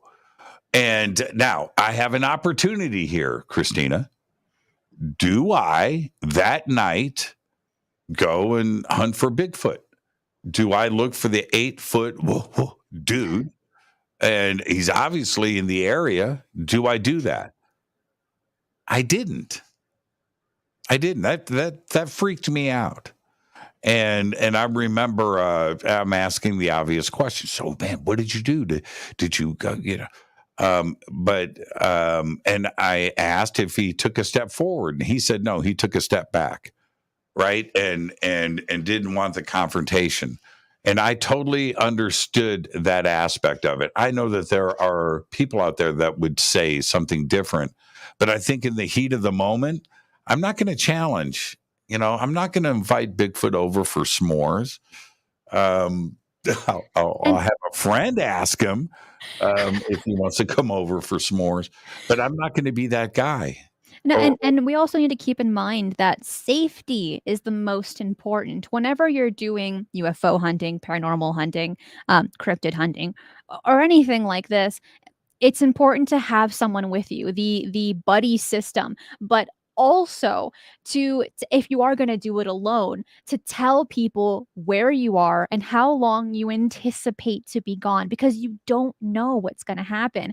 And on a serious note, I'm open-minded on Bigfoot. And while we don't have a body or what can be called 100% proof evidence, I don't see why not. There is a race of relic hominid perfectly adapted for the wilderness that's existing in remote places. So my father is a cop, a veteran, and he has trained me well in the aspects of safety is number one. Don't make crazy decisions in the heat of the moment. So my mindfulness on these things is on point, but always tell people, at least someone that you trust, where you're going to be, how long you think you're going to be gone. It reminds me of the comedy This Is the End with Seth Rogen and James Franco, and Chris Robinson is hilarious in it. And so the world is ending outside in Hollywood, right? And they're holed up in this house, and nobody was going out that door, right? It was and as funny as that movie was, I think that there was a reality check on how a group of friends nobody's going to be the hero. Nobody's going to go out there and find water, right? Let's let the city burn down. We can stay in here and starve to death, but at least we're not facing the creature that is outside of that door or whatever it may be. But yeah, and that's me. I admit it. Cristina, I don't know how you pull off the content, and I don't know how you get the time. You did 2 shows tonight. Right, you were on right before Fade to Black. What's up next for you and this week? right? It's Tuesday night. How do you get the content out, and what's coming up this week? Well, I'm excited to say that on Thursday, we are doing a show, Jimmy, on Mysteries with a History, which is going to be the Mysteries of Canada. It's going to be at 2:30 p.m. PST. All of my social media links are in the description box below. And then on Friday, I'll be doing Strange Paradigms, and my co-host will be our friend, Jimmy, Micah Hanks. Oh, so that will be... I just spent the weekend with Micah. So awesome. I like the way you're telling me on Tuesday night what we're doing on Thursday. So I just wrote it down in my show notes. Mysteries of Canada. It's going to be awesome. That's how she does it right there. Jimmy, Canada, Tuesday, be there. Thursday. And so you've got already over. You've got a show on Friday. Do you put out content over the week? No, I so do you not. take weekends off. No, I still work on the weekends. I just don't work for my channel. But I work solidly all day, every day, all the time. Real world stuff, pay bills, you have to do these terrible adult things that like come with age. It's totally unfortunate, but it's just how it is. So when I'm not producing shows, I have a job. And then so that is what people can expect for this week. And and we've got to get the action going on Ramanat t-shirts. So let's get some audience participation and get some t-shirts design done. But I think that sounds great, Ramanats. Cristina, thank you so much. You've got a lot to do. You had a busy day today. You got a lot of stuff to do tomorrow. Thank you for taking the time to hang out with us tonight. Just a great conversation. Thank you so much. It is always a pleasure to speak with you and to be a part of Fade to Black. Thank you. Cristina Gomez. Thank you so much, Cristina. I'll talk to you first thing. Bye. Cristina Gomez. And we just went poll to poll. Cristina Gomez, absolutely amazing. All of her links are below. She is very, very busy out there in the world of media. So go and check out all of her stuff and all of her content. So great. And so this week on Mysteries with a History, we're going to be doing Canada. Lots of stuff going on up in Canada. It's not always Shag Harbor. I'm looking forward to that. Tomorrow night, right here on Fade to Black, it is Melissa Tittle. She's a director, she's a producer, she's a writer, she is a journalist, and she has been getting it done for a couple of decades here in Hollywood. And I've worked with her for almost 10 years now. And tomorrow night, I'm going to introduce you to Melissa Tittle. Of course, she's got her current TV show on Travel Channel with Ben Hansen. We'll talk a little bit about that, but I want to know more about Melissa. We're going to do all of that tomorrow night. This is Fade to Black. I am your host, Jimmy Church. Thursday night is Fader night with open lines all night long. Fade to Black is produced by Hilton J. Palm, Renee, Dennis, and Kevin. Announcers are Steve Harder, Gene Vitoa, Mark D. Kovar. Webmaster is Drew the Geek. Music, Doug Aldrich. Intro, Spaceboy, spaceboymusic.com. This broadcast is owned and copyrighted 2022 by Fade to Black and the Game Changer Network, Inc. It cannot be downloaded, copied, or used anywhere in the known universe without written permission from Fade to Black and the Game Changer Network. I'm your host, Jimmy Church. Until tomorrow night with Melissa Tittle, I want everybody to be safe. Go back, Lee Tappy.